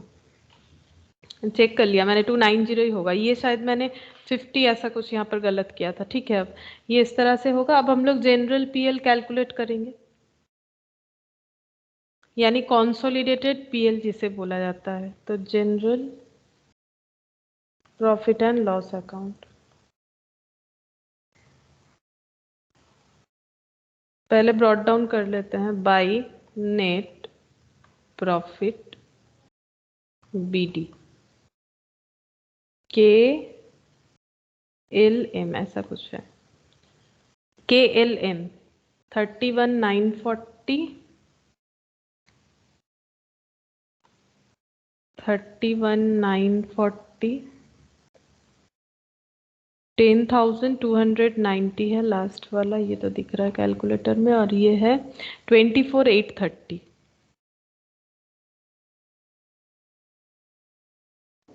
अच्छा 67,060. अच्छा 67,060। 60. अच्छा अब हम लोग स्टॉक रिजर्व निकालेंगे। अच्छा स्टॉक रिजर्व किसका निकलेगा ये बताओ पहले, के एल एम तीनों में से स्टॉक रिजर्व किसका निकलेगा? उसके लिए हमें इंटर डिपार्टमेंटल ट्रांसफर देखना चाहिए। जो दूसरे से ट्रांसफर ले रहा है उसी के स्टॉक में दूसरे का स्टॉक होगा, तो किसका स्टॉक रिजर्व निकालना पड़ेगा हमें? एम का। एम का, ठीक है, क्योंकि एम के पास के का भी स्टॉक है, एल का भी स्टॉक है, ठीक है। लेकिन क्वेश्चन में हम एक चीज स्पेसिफाई कर दिया था, पॉइंट नंबर 8 में हम लोग देख सकते हैं कि क्लोजिंग स्टॉक जो एम का है उसमें 5,700 ट्रांसफर जो है वो डिपार्टमेंट के से है। However opening stock does not include any goods transfer from other department, दूसरे किसी डिपार्टमेंट से लिया गया स्टॉक वो नहीं बता रहा है, ठीक है। ओपनिंग स्टॉक में है ऐसा नहीं बता रहा है, तो हमें स्टॉक रिजर्व कैलकुलेट करना पड़ेगा। तो ये हमें कंटेंट रेशियो भी निकालने का जरूरत नहीं, क्यों? क्योंकि हमें क्वांटिटी ही बता दिया है कि क्लोजिंग स्टॉक में 5,700 जो है वो लिया गया स्टॉक, एल से के से लिया गया स्टॉक का बचा हुआ हिस्सा है। ये देखो एम का हम यहाँ पर वर्किंग नोट करके दिखा देते हैं, यहाँ पर दिखा देते हैं, ये देखो एम के पास जो क्लोजिंग स्टॉक है, एम के पास जो क्लोजिंग स्टॉक है उसका क्वांटिटी है 21,600, ये हम लोग देख सकते हैं यहाँ से, ठीक है। और एम ऐसा एक डिपार्टमेंट है जिसको ट्रांसफर दो डिपार्टमेंट करता है। एम डिपार्टमेंट के स्टॉक में ट्रांसफर दो डिपार्टमेंट करता है, के भी कर रहा है, एल भी कर रहा है। तो इसका मतलब एम, के और एल ये दोनों का हिस्सा प्लस आउटसाइडर, तो एम का जो क्लोजिंग स्टॉक बना हुआ है वो के का हिस्सा होगा, के से लिया गया कुछ क्वांटिटी ऑफ स्टॉक, एल से लिया गया कुछ क्वांटिटी ऑफ स्टॉक का हिस्सा, और कुछ आउटसाइडर वाला, ठीक है। लेकिन यहाँ पर हमें क्वेश्चन में डायरेक्टली बता दे रहा है कि एम के स्टॉक में जो ट्रांसफर इंटर डिपार्टमेंटल ट्रांसफर है वो सिर्फ के का हिस्सा ही है, के का 5,700 है, ठीक है। बाकी जो है उसमें एल का कुछ नहीं बताया है, इसका मतलब एल का सारा स्टॉक बिक गया होगा, इसीलिए कुछ नहीं बता रहा है, ठीक है। 5,700 डायरेक्टली बता दिया, मतलब एम के क्लोजिंग स्टॉक में के का हिस्सा हमें पता है, ठीक है। आउटसाइडर वालों के हिस्से का हमें कुछ भी रिजर्व निकालना नहीं पड़ता है, स्टॉक रिजर्व तो इनका होगा, इनका स्टॉक रिजर्व होगा जिसमें सिर्फ के का हिस्सा ही है, एल का कुछ नहीं बताया तो एल का हिस्सा कुछ नहीं होगा, तभी नहीं बता रहा है, ठीक है। तो ये इतना हो जाएगा, ये क्लोजिंग स्टॉक का अमाउंट ही मैं बता दिया 5,700 है, हम लोगों को निकालना पड़ेगा स्टॉक रिजर्व। अब ये कौन बेचा है? के का हिस्सा है, तो के का हम लोग प्रॉफिट निकालेंगे, तो के ग्रॉस प्रॉफिट निकालेंगे, क्योंकि के सेलर है तो उसी ने प्रॉफिट कमाया होगा, तो प्रॉफिट का रेशियो यानी जीपी कैलकुलेट करना पड़ेगा। तो के का जीपी कितना हो जाएगा? 57,210, ये जीपी का क्वांटिटी है 57,210। अच्छा अब सेल्स देखना पड़ेगा, सेल्स कितना हो जाएगा? 1,80,000 और 10,700,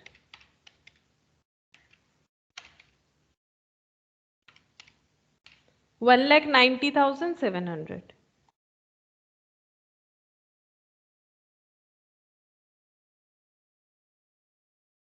57,210 डिवाइडेड बाई 1,90,700, 30%। तो इसमें के का 30% प्रॉफिट है, तो स्टॉक रिजर्व निकाल लेंगे। अब स्टॉक रिजर्व 5,700 इंटू 30%,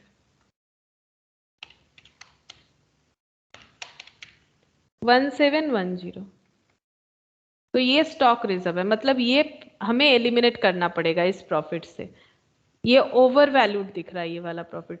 तो टू स्टॉक रिजर्व 1,710। अब यहाँ पर लास्ट में हमें कैसे डिस्ट्रीब्यूट करने बोला था? बोला है कि 75% of the profit of department K L and M to be respective partner in charge. तो पार्टनर इन चार्ज कौन कौन है? के एल एम में बी सी डी को ट्रांसफर हो जाना चाहिए। तो to profit transfer to capital, क्योंकि पार्टनर लोगों का प्रॉफिट पार्टनर्स कैपिटल में ट्रांसफर होता है, तो BCD, तो BCD में ट्रांसफर हो जाएगा क्योंकि ये पार्टनर लोग हैं, और 75% करके ट्रांसफर होने का बात हुआ है, तो 75% सभी का होगा। लेकिन कितना प्रॉफिट होगा ये नहीं होगा, कितना प्रॉफिट ट्रांसफर होगा, ये तो प्रॉफिट जो है ये ओवर वैल्यूड दिख रहा है, कितने से ओवर वैल्यूड है 1710, तो कितना प्रॉफिट हमारा डिस्ट्रीब्यूट होना चाहिए, ये -1710 करने से एक्चुअली जितना प्रॉफिट आएगा उतना प्रॉफिट का 75% ट्रांसफर होना चाहिए। तो यहाँ पर देखो कितना होगा 6760 माइनस 1710 इंटू 75%, तो सबका इक्वली आएगा। अच्छा थोड़ा सा गलत हो गया, एक मिनट, अलग अलग डिपार्टमेंट के प्रॉफिट के हिसाब से ट्रांसफर होना चाहिए, एक मिनट, अलग अलग डिपार्टमेंट के प्रॉफिट के हिसाब से, क्योंकि डिपार्टमेंट इंचार्ज के हिसाब से डिस्ट्रीब्यूट होगा। ये एक बार लाइन देखो, यहाँ पर बोल रहा है कि 75% of the profit of department KLM department का प्रॉफिट, यानी के डिपार्टमेंट का प्रॉफिट कितना है 31,940, टोटल प्रॉफिट का नहीं बोला है, अपने अपने डिपार्टमेंट के प्रॉफिट का 75% डिपार्टमेंट इंचार्ज को चला जाएगा, यानी पार्टनर लोगों को चला जाएगा, और पार्टनर लोगों का प्रॉफिट उनके कैपिटल में जाता है, इसलिए कैपिटल तो लिखना ही है, लेकिन डिपार्टमेंट का प्रॉफिट, ये देखो यहाँ पर टोटल प्रॉफिट नहीं बोला था, 75% of the profit of department KLM, तो ये KLM का ही प्रॉफिट हमें डिस्ट्रीब्यूट करना पड़ेगा, तो KLM का डिस्ट्रीब्यूट करना पड़ेगा, वैसे नहीं होगा। 31,940 इंटू 75%, तो 23,955, अच्छा 75% अब 24,830, 18,620, 2.5 आ रहा है, हम इसको 23 कर लेते हैं ताकि यहाँ पर पॉइंट ना आए, लेजर में पॉइंट आने से फिर प्रॉब्लम होगा, इसीलिए तो 10,290 इंटू 75%, तो ये हो रहा है 7717.5, तो 7718 कर देते हैं। और उसके बाद क्या बोल रहा है देखो, उसके बाद बोल रहा है the balance profit to be credited as 2:1:1, balance profit partner लोगों के कैपिटल में ही जाएगा, लेकिन 2:1:1, अब पार्टनर के कैपिटल में ही जाएगा ना, अगर पार्टनरशिप है तो प्रॉफिट हमेशा पार्टनर लोगों में ही डिस्ट्रीब्यूट होता है। अब डिस्ट्रीब्यूशन 2 स्टेप में बोला है, एक तो बोला जो भी डिपार्टमेंट ने प्रॉफिट कमाया डायरेक्टली उसका 75%, और बैलेंस को ट्रांसफर करना है किस हिसाब से 2:1:1, तो बैलेंस के लिए यहाँ पर हम लोग लिखेंगे फिर से to balance transfer to capital BCD, 2:1:1 का मतलब हो जाएगा 2/5 और 1/5 और 1/5, इसमें ट्रांसफर हो जाएगा, लेकिन अमाउंट ऑफ प्रॉफिट जो बचा हुआ है वो तो कितना बचा हुआ है 67,060 में से ये सारा डिस्ट्रीब्यूट हो जाएगा, तो 67,060 माइनस 23,955 माइनस 18,623 माइनस 7,718, ये तो होगा ही, और उसके साथ हम लोग ये स्टॉक रिजर्व को भी एलिमिनेट करेंगे, क्योंकि बचा हुआ जो है, तो बचा हुआ बोला है, डायरेक्टली डिपार्टमेंट का तो हम लोगों ने कर दिया था, अब इसमें से इतना डिस्ट्रीब्यूट हो गया, अब ये माइनस होगा प्लस ये स्टॉक रिजर्व में माइनस होगा, जो एक्चुअल प्रॉफिट तभी तो डिस्ट्रीब्यूट होगा, तो 15,054 टोटल तो हो रहा है 15,054, तो यहाँ पर लिखते हैं 15,054, जो बचा हुआ प्रॉफिट है, बचा हुआ मतलब टोटल प्रॉफिट माइनस इधर डेबिट साइड में जितना भी होगा, into 2 divided by 5, 1554 into 2 divided by 4 होगा, 5 नहीं 4, 7527, क्योंकि 2:1:1 है, अच्छा 3764 हो जाएगा, अच्छा उसके बाद वाला 376 कितना लिखे ताकि ये यहाँ पर टोटल जो है वो 15054 ही हो जाए, तो उस हिसाब से एडजस्ट करके हमें लिखना चाहिए, तो पहला है 7527, उसके बाद 3764 प्लस 3763, हाँ 3 देना पड़ेगा यहाँ पर ताकि पूरा टोटल जो है वो बराबर हो जाए। तो यहाँ पर हो जाएगा 67060, यहाँ पर भी हो गया 67060।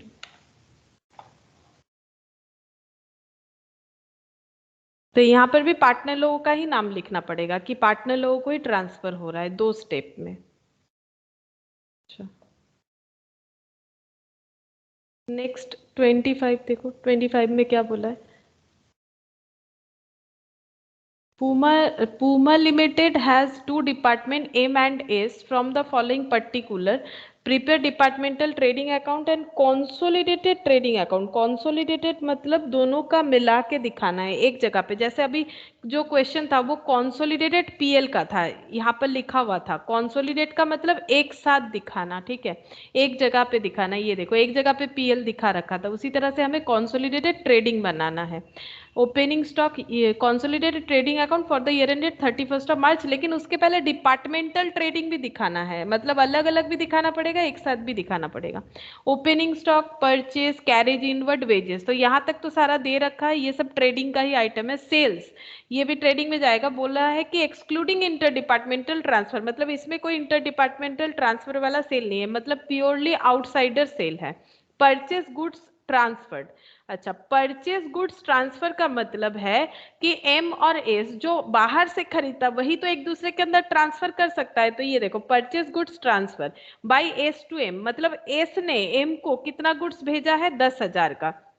तो एस कौन हो गया, एस हो जाएगा सेलर, और एम कौन हो जाएगा, एम हो जाएगा परचेजर। यहाँ पर लिखा है बाय एम टू एस, ये देखो एम ने सेल किया है, ठीक है, और एस ने परचेज किया है 8,000। तो 2 बार हुआ है सेल परचेज, एक बार एस ने किया है, एक बार एम ने किया है, मतलब दोनों ही डिपार्टमेंट एक दूसरे को ट्रांसफर करते हैं। मतलब ये हो गया एम डिपार्टमेंट, ये हो गया एस डिपार्टमेंट। तो एस ने पहले सेल किया है कितना 10,000 का, तो ये एस सेलर हो जाएगा, एम परचेजर, और एम ने सेल किया है लिखा हुआ बाई एम टू एस, तो ये हो जाएगा 8,000।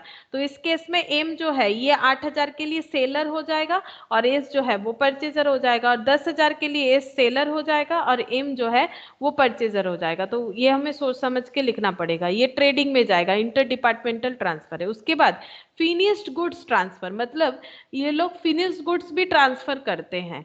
तो फिनिश गुड्स में एस टू एम, तो हो सकता है कि ये लोग मैन्युफैक्चरर है, पहले जो गुड्स कुछ परचेज भी करते हैं, तो ये परचेज गुड्स कुछ और होगा, फिनिश गुड्स कुछ और है, ठीक है। तो कुछ फिनिश गुड्स भी ट्रांसफर हुआ है, एस ने एम को किया है, एम ने एस को किया है, तो 35,000 और यहाँ पर 40,000। तो एस जो है सेलर हो जाएगा, जब सेल कर रहा है, एम परचेजर हो जाएगा, और एम टू एस तो M seller S purchaser. Return of finished goods, तो ये रिटर्न हो रहा है, जैसे हम लोग purchase return sales return minus करते हैं ट्रेडिंग से, ये भी ट्रेडिंग में ही जाएगा, ये भी ट्रेडिंग में जाएगा। तो हम लोग 2 चीज कर सकते हैं, या तो माइनस करके लिख सकते हैं या फिर इसको पुट कर सकते हैं टू और बाई बोल के। तो एम जो है वो रिटर्न कर रहा है, एम रिटर्न टू एस, इसका मतलब ये देखो पहला by M to S, M return to S, ठीक है।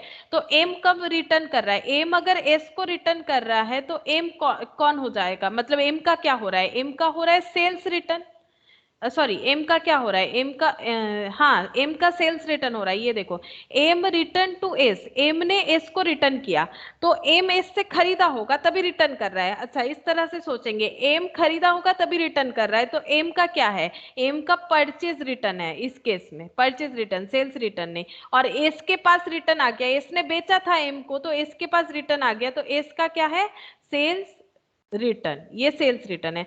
तो परचेज रिटर्न परचेज से माइनस होता है, सेल्स रिटर्न सेल्स से माइनस होता है। तो हम लोग या तो माइनस करके लिख सकते हैं या फिर टू और बाई बोल के लिख सकते हैं, और बाई एस टू एम, ठीक है। तो एस टू एम मतलब एस ने रिटर्न किया है एम को, तो एस ने अगर रिटर्न किया है तो एस का परचेज रिटर्न है और एम का सेल्स रिटर्न है। फिर क्लोजिंग स्टॉक 2 तरह का बता रखा है, परचेज गुड्स का भी क्लोजिंग स्टॉक बता रखा है, फिनिश गुड्स का भी क्लोजिंग स्टॉक बता रखा है।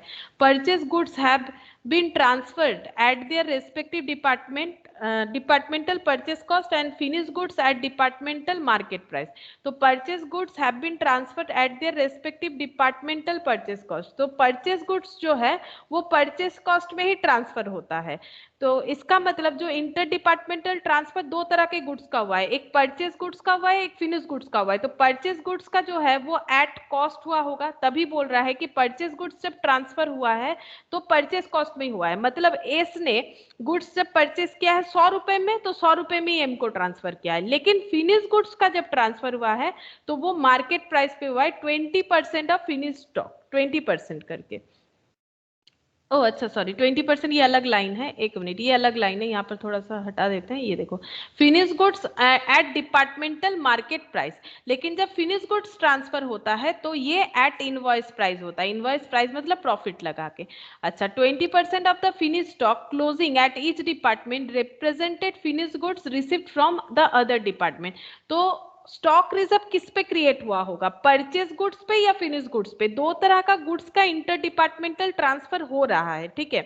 एक एट कॉस्ट पे हो रहा है, एक एट इनवॉइस प्राइस पे हो रहा है। तो जो क्लोजिंग स्टॉक बन रहा है, दोनों के क्लोजिंग स्टॉक में स्टॉक रिजर्व हो सकता है, क्योंकि एम बी एस से ले रहा है, एस बी एम से ले रहा है। लेकिन किस तरह के स्टॉक का स्टॉक रिजर्व होगा, परचेज गुड्स का या फिनिश गुड्स का? किस तरह के स्टॉक का स्टॉक रिजर्व क्रिएट होगा, ये बताओ। किस तरह के स्टॉक का स्टॉक रिजर्व क्रिएट होगा? दो तरह का गुड्स ट्रांसफर हो रहा है ना, ये डिपार्टमेंट जो है दो तरह के गुड्स ट्रांसफर कर रहे हैं। ये देखो, एम और एस, सॉरी, हाँ, एम और एस। तो एम ट्रांसफर कर रहा है परचेज गुड्स भी और फिनिश गुड्स भी, और एस जो है वो भी सेम परचेज गुड्स भी ट्रांसफर कर रहा है, फिनिश गुड्स भी। लेकिन परचेज गुड्स जो ट्रांसफर होता है वो कॉस्ट में होता है, और फिनिश गुड्स जो ट्रांसफर होता है वो आईपी में होता है, मतलब इनवॉइस प्राइस में। तो जो क्लोजिंग स्टॉक दोनों का बनेगा, एम का क्लोजिंग स्टॉक और एस का क्लोजिंग स्टॉक जो होगा, तो उसमें एस के क्लोजिंग स्टॉक में एम का हिस्सा होगा, एम के क्लोजिंग स्टॉक में एस का हिस्सा होगा। लेकिन कौन से स्टॉक का प्रॉफिट वाला हिस्सा होगा? मतलब यहाँ पर जब क्लोजिंग स्टॉक बनेगा तो तीन तरह से बनेगा ना, एक तो आउटसाइडर से लिया हुआ स्टॉक, एक परचेज गुड्स का स्टॉक जो एस से लिया गया है, और फिनिश गुड्स का स्टॉक जो एस से लिया गया है। एस से दो टाइप लिया गया है। सिमिलर चीज एस के लिए भी लागू होगा, लेकिन कौन से वाले स्टॉक में स्टॉक रिजर्व है, परचेज गुड्स वाले में, आउटसाइडर वाले में, या फिनिश्ड गुड्स वाले में? कौन से वाले में स्टॉक रिजर्व है? बोलो, कौन से वाले में स्टॉक रिजर्व है?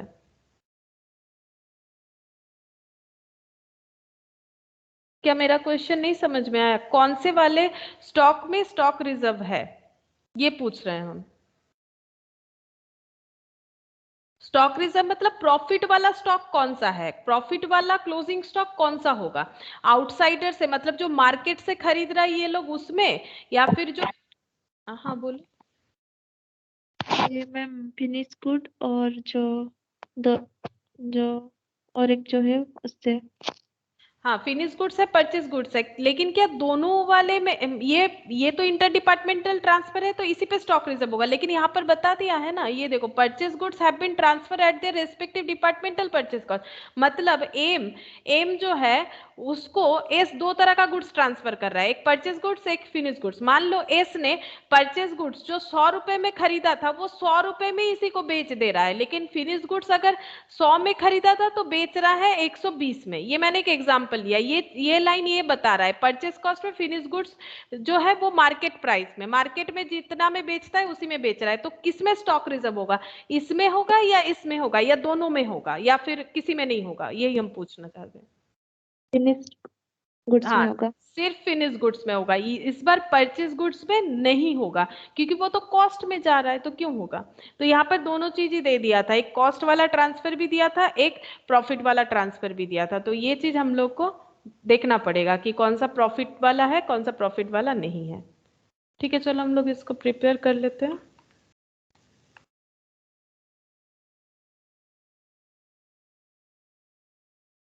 Illustration 25।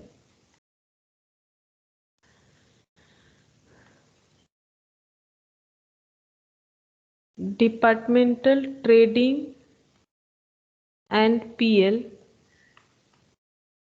for the year 31st March 2013।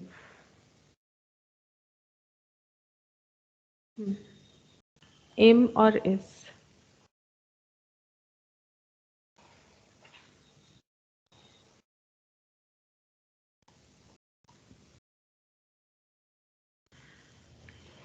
To opening stock.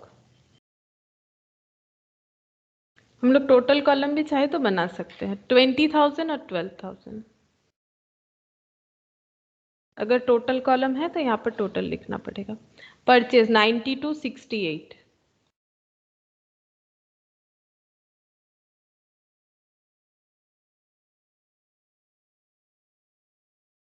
अच्छा, उसके बाद है carriage inward 2000 2000।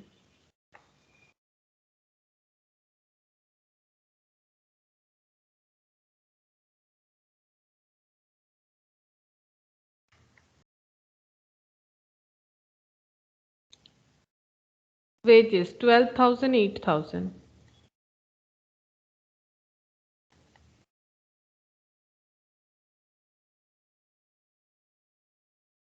Purchase goods transfer. अच्छा, यहाँ पर हमें इंटर डिपार्टमेंटल ट्रांसफर लिखना पड़ेगा, तो to inter departmental transfer purchase goods finished goods ऐसे लिख देते हैं। और यहाँ पर बाई सेल्स का जगह छोड़ देते हैं, जो इंडिविजुअल सेल्स होगा यहाँ पर by inter departmental transfer purchase goods और फिनिश्ड गुड्स। अच्छा देखो क्या बोल रहा है, परचेज गुड्स ट्रांसफर, तो by S to M, S ने एम को ट्रांसफर किया है, तो इस पॉइंट पे कौन सेलर है कौन परचेजर है? By S to M, S M को ट्रांसफर कर रहा है, एस से एम में जा रहा है, तो सेलर कौन? हाँ बोलो, सेलर एस एस सेलर हो जाएगा। हाँ, और एम बायर। परचेज। हाँ, बायर या परचेजर। अच्छा, तब हम लोग ये जो 10,000 है ये किसके कॉलम में लिखेंगे? बाई साइड में और टू साइड में, किसके कॉलम में लिखेंगे? में ये एम में रहेगा। टू साइड में। हाँ, टू साइड में। टू साइड में एम में रहेगा, ये टू साइड में एम में रहेगा 10,000। अच्छा, और बाई साइड में फिर इस टू साइड में, अच्छा मैंने गलत लिख दिया, एम के जगह एस लिख दिया। टू साइड में अगर एम के जाएगा तो बाई साइड में एस के चला जाएगा, ठीक है, तो ये हो गया 10,000, ये यहाँ पर चला जाएगा। अच्छा, नेक्स्ट देखो यहाँ पर बोल रहा है बाई एम टू एस, तो एम टू एस, तो एम कौन है? सेलर, और एस कौन है? परचेजर, ठीक है। तो ये जो 8,000 वाला है ये कैसे होगा? ये सेलर मतलब 8,000 जो है ये बाई साइड में एम के कॉलम में जाएगा, एम सेलर है तो बाई साइड में एम के कॉलम में जाएगा, तो ये यहाँ पर हो जाएगा 8,000 दिया हुआ था। हाँ 8,000। और अगर एक हम लोग आइडेंटिफाई कर लेते तो एक अगर बाई साइड वाला आइडेंटिफाई कर चुके हैं तो ये बाकी टू साइड में जाएगा, 8,000 एस के कॉलम में चला जाएगा। अच्छा, नेक्स्ट देखो फिनिश्ड गुड्स, फिनिश्ड गुड्स का ट्रांसफर बोला है, एस से एम में जा रहा है, तो कौन सेलर है कौन परचेजर है? एस से एम में जा रहा है तो एस सेलर, तो एस अगर सेलर है तो बाई साइड में एस के तरफ जाएगा, बाई साइड में एस के तरफ जाएगा, तो 35,000 बाई साइड में एस के तरफ जाएगा, तो टू साइड में पी के तरफ जाएगा। अच्छा, उसके बाद M to S 40,000, M to S, ये देखो एम से एस में जा रहा है, तो एम कौन है? एम से एस में जा रहा है तो एम सेलर, और एस जो है वो बायर हो जाएगा। अगर ये सेलर है तो इसका बाई साइड में जाएगा, एम के बाई साइड में जाएगा 40,000, तो एम के बाई साइड में चला जाएगा 40,000, तो ये अगर बाई साइड में आ रहा है तो ये टू साइड में आना चाहिए।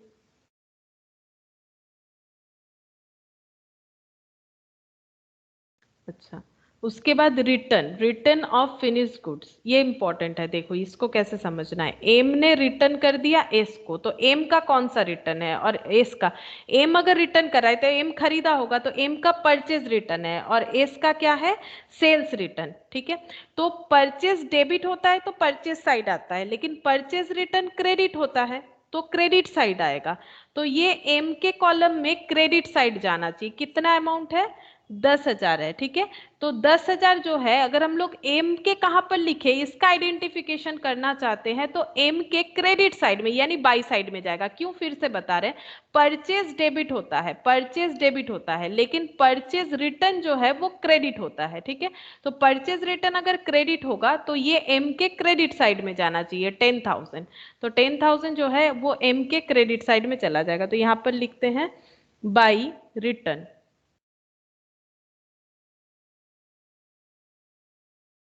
तो 10,000 अगर एम के क्रेडिट साइड में मतलब इधर आ रहा है तो ये एस के जस्ट ऑपोजिट हो जाएगा, एस के डेबिट साइड में आएगा। तो यहाँ पर 10,000 यहाँ पर लिखेंगे टू रिटर्न। अच्छा, इसके अलावा यहाँ पर नेक्स्ट देखो एस टू एम, उसके बाद हो रहा है S to M. S to M, S ने रिटर्न किया है एम को, ठीक है। तो एस ने रिटर्न किया है, परचेज क्या होगा? Purchase return. और एम का इसका मतलब क्या है? Sales return. अब हम लोग ऐसे सेल्स रिटर्न की तरफ से भी सोच सकते हैं, सेल्स क्रेडिट होता है, सेल्स रिटर्न डेबिट होता है। तो अगर डेबिट साइड में जाएगा एम का और क्रेडिट साइड में जाएगा एस का। क्यों? क्योंकि परचेज डेबिट होता है, परचेज का रिटर्न क्रेडिट होता है। तो ये बाई साइड में जाएगा, बाई साइड यानी एस के बाई साइड में जाएगा। तो 7,000 बाई साइड में एस के कॉलम में लिखना पड़ेगा। वैसे भी एस का कॉलम ही हमें खाली मिलेगा। और इधर ये देखो, इधर ये लिखना पड़ेगा एम के कॉलम में। तो यहाँ पर लिख देते हैं 7,000, ठीक है। ऐसे भी कर सकते थे हम लोग, या फिर इसे नेट करके भी कर सकते हैं, ठीक है। जो फिनिश गुड्स हम लोगों ने खरीदा उसका रिटर्न नेट करके भी हम लोग करेंगे तो भी हमारा सेम आंसर ही आएगा। मतलब नेट करने का मतलब है, ये देखो हम लोगों ने जो फिनिश गुड्स जो है वो सेल परचेज जो यहाँ पर दिखा रखा है ये वाला, तो एम ने 40,000 का खरीदा, 10,000 का रिटर्न कर दिया, तो हम लोग माइनस करके दिखा सकते हैं, ठीक है। तो वो भी एडजस्ट करके दिखा सकते हैं, ऐसे भी करेंगे तो भी सेम आंसर आएगा। अच्छा, अब और क्या लिखना है? Closing stock, by closing stock. Purchase goods का अलग है, फिनिश गुड्स का अलग है। 4,500 और 6,000, 4,500 और 6,000 और 24,000 14,000, 24,000 और 14,000 to GP.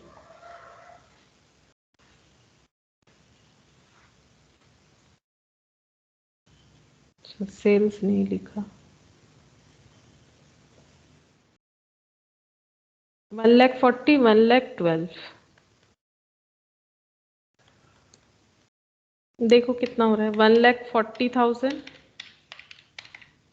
Plus 58,000, 58,000 plus 45,000 plus 24,000।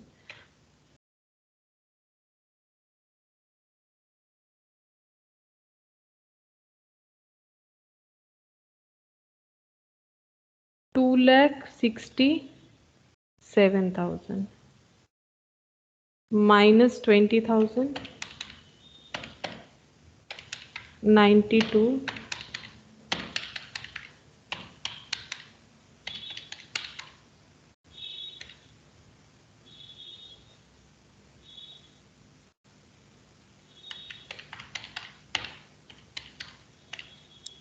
54,000 आ गया। अच्छा, क्या गलती हो गया है? 1,40,000 सेल्स, 8,000। अच्छा, फिनिश गुड्स ट्रांसफर क्या मैंने उल्टा लिख दिया है? Finish goods transfer, finish goods में एस ने ट्रांसफर किया एम को, यानी एस सेलर है 35 का, तो 35 एस में जाएगा। तो सही तो लिखा है, 35 एस में जाएगा। अच्छा, उसके बाद ठीक ही तो हुआ है मेरा, गलत तो कुछ नहीं है। रिटर्न 10,000 और 7,000 और यहाँ पर 4,500 और 6,000।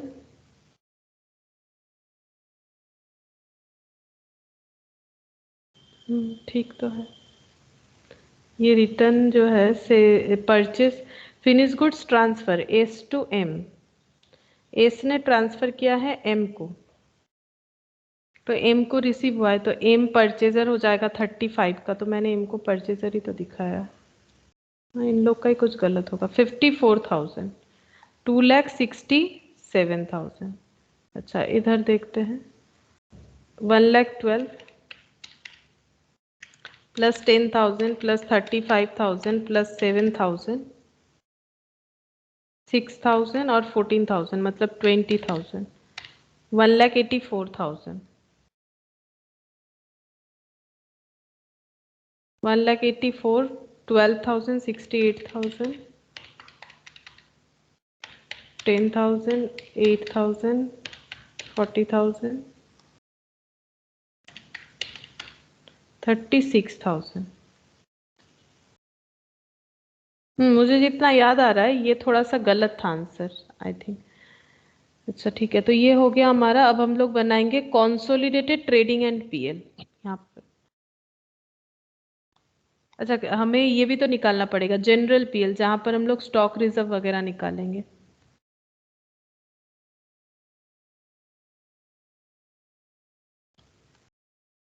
General PL by net profit brought down 54 और 36 एमएस का 54 और 36 90,000 टू क्लोजिंग स्टॉक रिजर्व। अब स्टॉक रिजर्व दोनों का ही निकलेगा, एम का भी निकलेगा एस का भी निकलेगा, क्योंकि दोनों ही दोनों से ट्रांसफर ले रहा है। तो to net profit transfer to capital. अच्छा यहाँ पर हमें निकालना पड़ेगा एम्स जीपी, एम का भी ग्रॉस प्रॉफिट निकालना पड़ेगा और एस का भी, एस जीपी एस का भी ग्रॉस प्रॉफिट निकालना पड़ेगा। तो जीपी बाय सेल्स इनटू 100। तो जीपी तो दोनों का हम लोग को पता है, एक का आया है 54 और दूसरे का 36। मैम ये जो टोटल कॉलम है एम का, इसको थोड़ा लीजिए ना। इसको देखिए 1,40,000 8 और 40 48,000 10,000 4,500 24,000। ओ मेरा कितना आ रहा है 2,00,000। 26,500। हाँ वही, अभी तो मेरा भी वही आया, तब गलत कैसे आ गया 2,26,500। अच्छा अब इसके चेंज भी हो जाएगा, इसका मतलब 20,000 92 2 12 10 35 7 48,500 आ रहा है।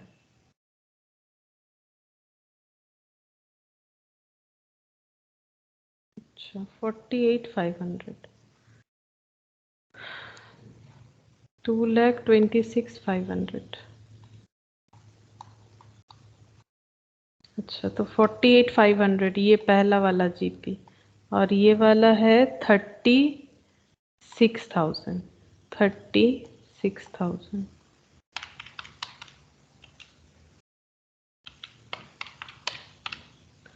अच्छा अब हम लोग यहाँ पर देखेंगे कि सेल कितना है। तो एम का सेल कितना है 1,48,000 40,000। लेकिन प्रॉफिट किस में कमाता है, परचेज गुड्स में तो प्रॉफिट नहीं कमाता है, तो परचेज गुड्स का नहीं लेंगे सेल। 1,40,000 और 40,000 ले लेते हैं। 1,40,000 और 40,000 इतना सेल किया था, लेकिन परचेज जो गुड्स था उसमें कुछ रिटर्न भी आया था। तो परचेज गुड्स का रिटर्न कौन सा है, परचेज गुड्स का रिटर्न देखते हैं। रिटर्न क्या बोल रखा था, रिटर्न ऑफ फिनिश गुड्स। अच्छा दोनों ही फिनिश गुड्स का ही रिटर्न है, तो ठीक है। तो एम को रिटर्न मिला है कितना, एम को जो रिटर्न मिला है 7,000, वो माइनस कर देते हैं। तो सेल हो जाएगा 1,00,000 कितना हो रहा है 1,40,000 प्लस यहाँ पर लिख लेते हैं, यहाँ पर निकाल लेते हैं एम और एस का सेल्स। तो सेल्स नॉर्मल जो सेल्स है वो है 1,40,000 और 1,12,000।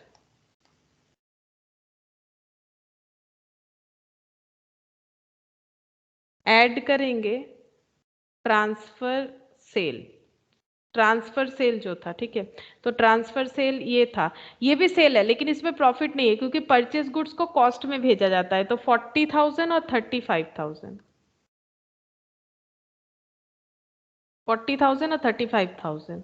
अच्छा, एक चीज बुक में क्या हो रहा है कि यहाँ पर जो दे रखा है ना, purchase finish goods transfer by S to M by M to S, ये बुक के आंसर के हिसाब से जाने से इसका जो है ये उल्टा होना चाहिए। देखो बोला है मेरा तो कुछ गलती मुझे यहाँ पर नहीं दिख रहा है। Finish goods transfer by M S to M, S ने ट्रांसफर किया है तो एस सेलर है और एम परचेजर है, तो सेलर एस जो है वो 35,000 का होगा, तो 35,000 इसमें ऐड किया है मैंने, ये ठीक ही है। बुक के हिसाब से मतलब जो क्वेश्चन है उसके हिसाब से ऐसे ही होगा, ठीक है। और अगर कुछ मतलब यहाँ पर आंसर वैसे टैली नहीं होगा हमारा जो होगा, क्योंकि इन लोगों ने उल्टा किया है, तो या तो क्वेश्चन को सही करना पड़ेगा या फिर हमारा जो आंसर आएगा वही हमें सही रखना पड़ेगा। रिटर्न, रिटर्न यहाँ पर दिखा देते, रिटर्न माइनस करके दिखा देते, ये देखो रिटर्न यहाँ पर हो जाएगा 7,000 और यहाँ पर हो जाएगा 10,000, ये दिया हुआ था, ठीक है। रिटर्न तो 1,40,000 प्लस 40,000 माइनस 7,000, तो ये हो गया 1,73,000 का सेल। और यहाँ पर 1,12,000 35,000 माइनस 10,000, तो 1,37,000 का सेल। तो जीपी 1,73,000 और 1,37,000।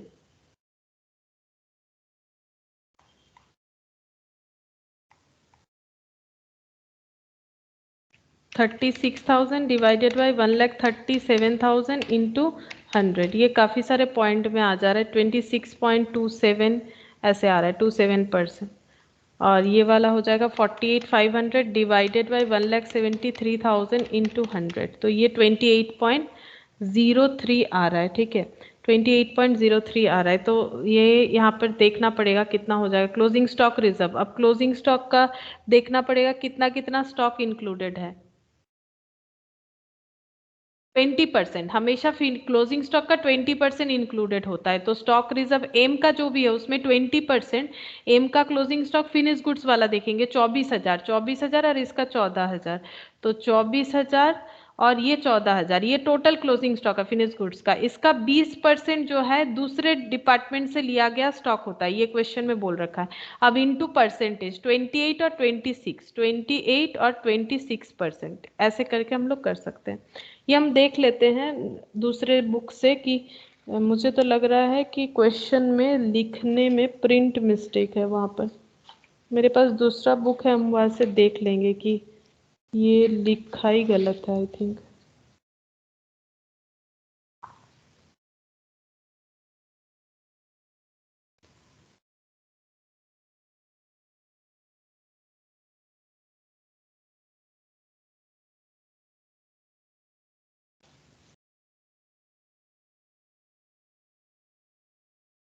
By B to A, S to M, यहाँ पर ए बी दे रखा है, सेम क्वेश्चन ही है। परचेज गुड्स ट्रांसफर 10,000, ये वाला गलत है ना, एस टू एम और M to S, S to M, हाँ ये गलत दे रखा है। यहाँ पर जो है ये वाला गलत दे रखा है, ये मैंने दूसरे जगह पे देखा, ये जो है ये एम टू एस होगा और ये जो है ये एस टू एम होगा, ठीक है। कोई बात नहीं, जैसे दिया हुआ हम लोग वैसे निकाल रहे हैं हम। अब ये वाला क्वेश्चन भी बुक के जैसा ही आंसर आ जाएगा अगर हम लोग ऐसे करते। तो देखो एग्जाम में दे ही सकता है उल्टा आंसर के साथ, क्या यहाँ आंसर दिया हुआ है इसीलिए हम लोग सोच रहे हैं, लेकिन हमारा कंसेप्ट सही होना चाहिए, तो कंसेप्ट के हिसाब से आंसर जो आ रहा है वो हमारा सही आ रहा है, उसमें कोई गलत नहीं है। लेकिन अगर बुक के आंसर के साथ चलना है तो इसको उल्टा करना पड़ेगा, ये एम टू एस होना चाहिए और ये एस टू एम होना चाहिए, तो बुक के आंसर के साथ टैली हो जाएगा। तो वैसे करके भी बाद में देख सकते हो, ठीक है, प्रैक्टिस के लिए। तो यहाँ पर फिलहाल देखो 24,000 इंटू 20% इंटू 28%, तो ये हो जाएगा 1344। 14,000 इंटू 20% इंटू 26%, तो 728। तो नेट प्रॉफिट निकालना पड़ेगा 90,000 माइनस 1344 माइनस 728, तो नेट प्रॉफिट आ रहा है 87,928, 928, तो ये हो गया 90,000। बस अब कॉन्सोलिडेटेड पीएल बनाएंगे तो हो जाएगा, consolidated trading PL.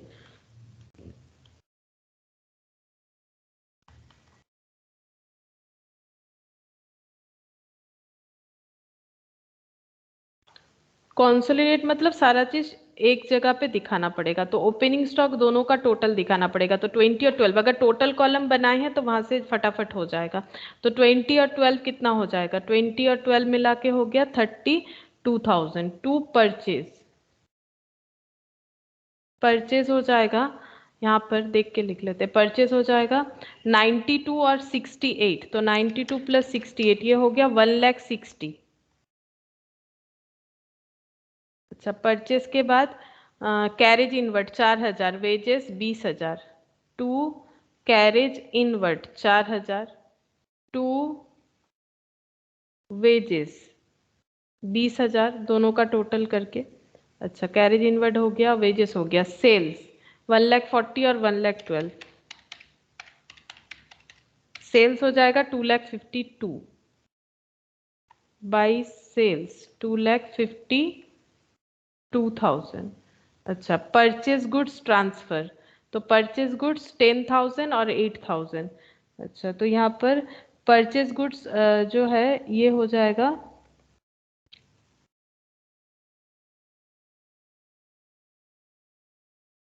Purchase goods transfer 10,000 8,000 ये दोनों दिया हुआ है।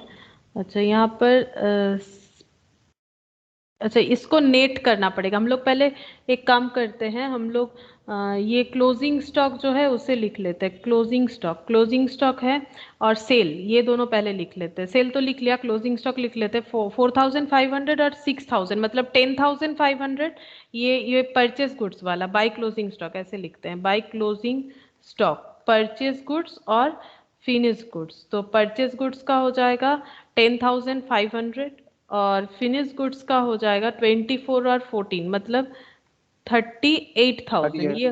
हाँ, 38,000। अच्छा, अब ये जो ट्रांसफर है इसका हम लोग नेट कर सकते हैं।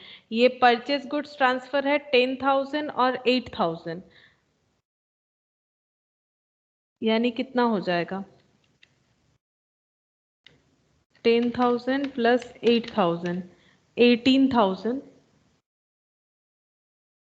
इसका एक्चुअली ना नील हो जाएगा, इसको नहीं भी लिखेंगे तो चलेगा। ये देखो, यहाँ पर देखने से समझ जाओगे, परचेज गुड्स इधर भी 10 प्लस 8 18, इधर भी 10 प्लस 8 18, मतलब कॉन्सोलिडेट में क्या होता है, जो मतलब हमारा एक जैसा होगा उसको लिखने का जरूरत नहीं होता। एक जैसा क्यों हो जा रहा है, इधर इधर सेल साइड में ये समझाया जा रहा है कि एम ने एस को 8,000 का सामान बेचा तो एस ने 8,000 का ही खरीदा, और एस ने एम को 10,000 का बेचा तो एम ने 10,000 का खरीदा। तो कॉन्सोलिडेट का मतलब क्या है, सारा टोटल करके हम लोग लिख रहे हैं। तो अभी तक देखो ये टोटल कर दिया, यहाँ पर ये सब टोटल कर दिया। बाकी ये जो पॉइंट हमें दिख रहा है, ये जो पॉइंट अगर देखोगे यहाँ पर जो मैंने टोटल करके नहीं दिखाया ऐसे, ये देखो यहाँ पर हम इसको ऐसे ब्लॉक कर देते, ये वाला छोड़ दो, ये वाला छोड़ दो, ये वाला, ये सब हम लोगों ने लिख लिया।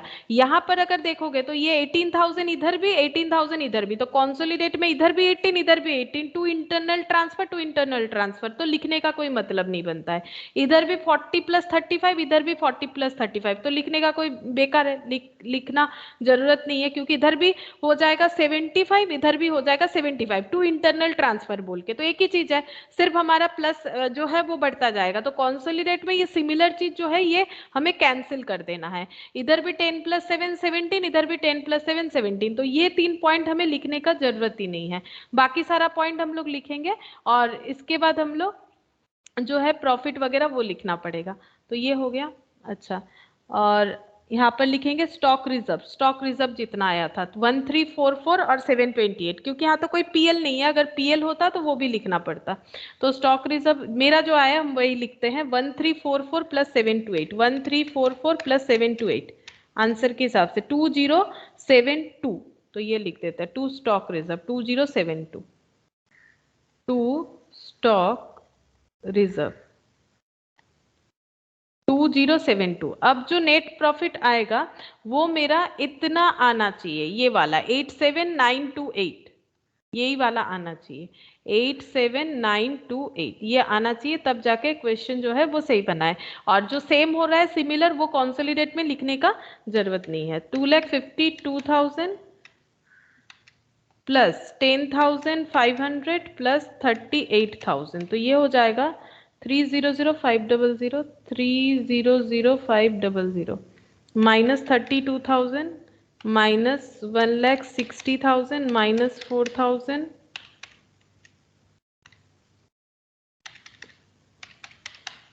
32 1,60 24,000 प्लस 2072 माइनस 300,500 82,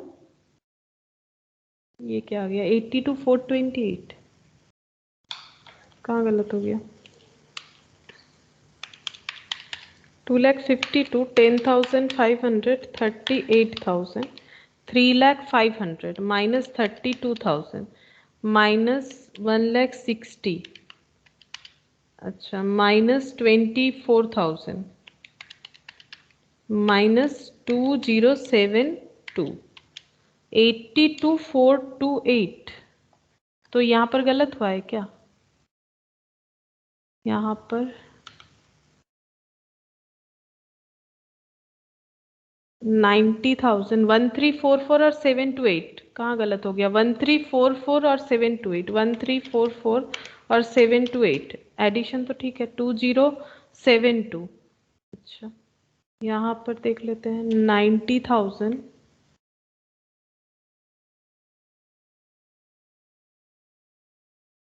48,500 प्लस 36,000,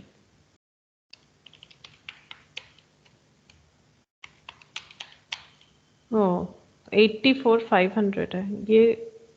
ये पहला वाला ही शायद मैंने लिख दिया था यहाँ पर 54,36, इसके बाद चेंज नहीं किया ना, इसी वजह से यहाँ पर गलत आ गया।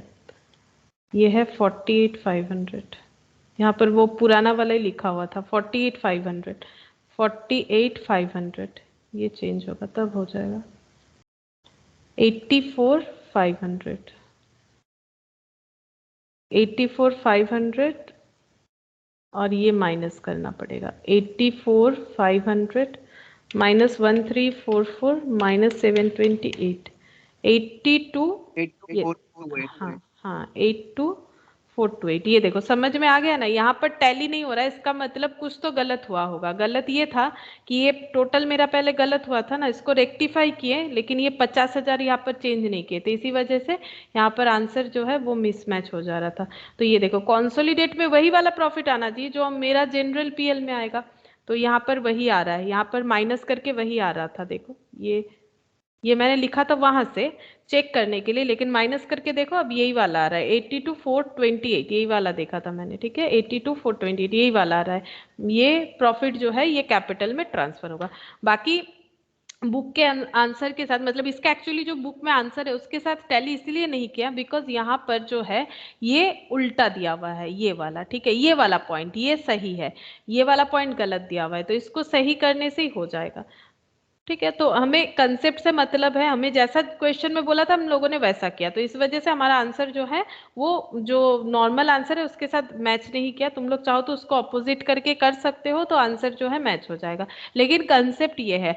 और कॉन्सोलिडेट में क्या होगा, जो सिमिलर चीज होगा, डेबिट साइड भी जितना आ रहा है क्रेडिट साइड भी उतना आ रहा है, तो लिखने का कोई मतलब नहीं बनता है। जैसे इधर 17,000 लिखोगे, इधर भी 17,000, तो क्या होगा, टोटल मेरा 17,000 से बढ़ेगा, बाकी नेट प्रॉफिट उतना ही आएगा। तो कॉन्सोलिडेट करने का मतलब ही वही है कि जो अलग अलग चीजों है उनको ऐड करके लिखना है, और जो सिमिलर है उसको नहीं भी लिखेंगे तो चलेगा, तो लिखने का जरूरत नहीं होता है। तो ये हो गया कॉन्सोलिडेटेड ट्रेडिंग एंड पीएल। और यहाँ पर मुझे नहीं लगता कुछ बाकी है, ये तो वो वाले क्वेश्चन का पॉइंट था, ठीक है, और कुछ इसमें बाकी नहीं है। ठीक है, तो इसमें एक बार लगभग हो गया सारा जो भी कंसेप्ट था। ठीक है, तो नेक्स्ट दिन हम लोग देखेंगे, कुछ और प्रैक्टिस करने का रहेगा तो करेंगे, नहीं तो दूसरा कुछ ब्रांच या हायर परचेज इसमें से कुछ एक स्टार्ट करेंगे। ठीक है, फिर आज इतना ही करते हैं। Bye ma'am.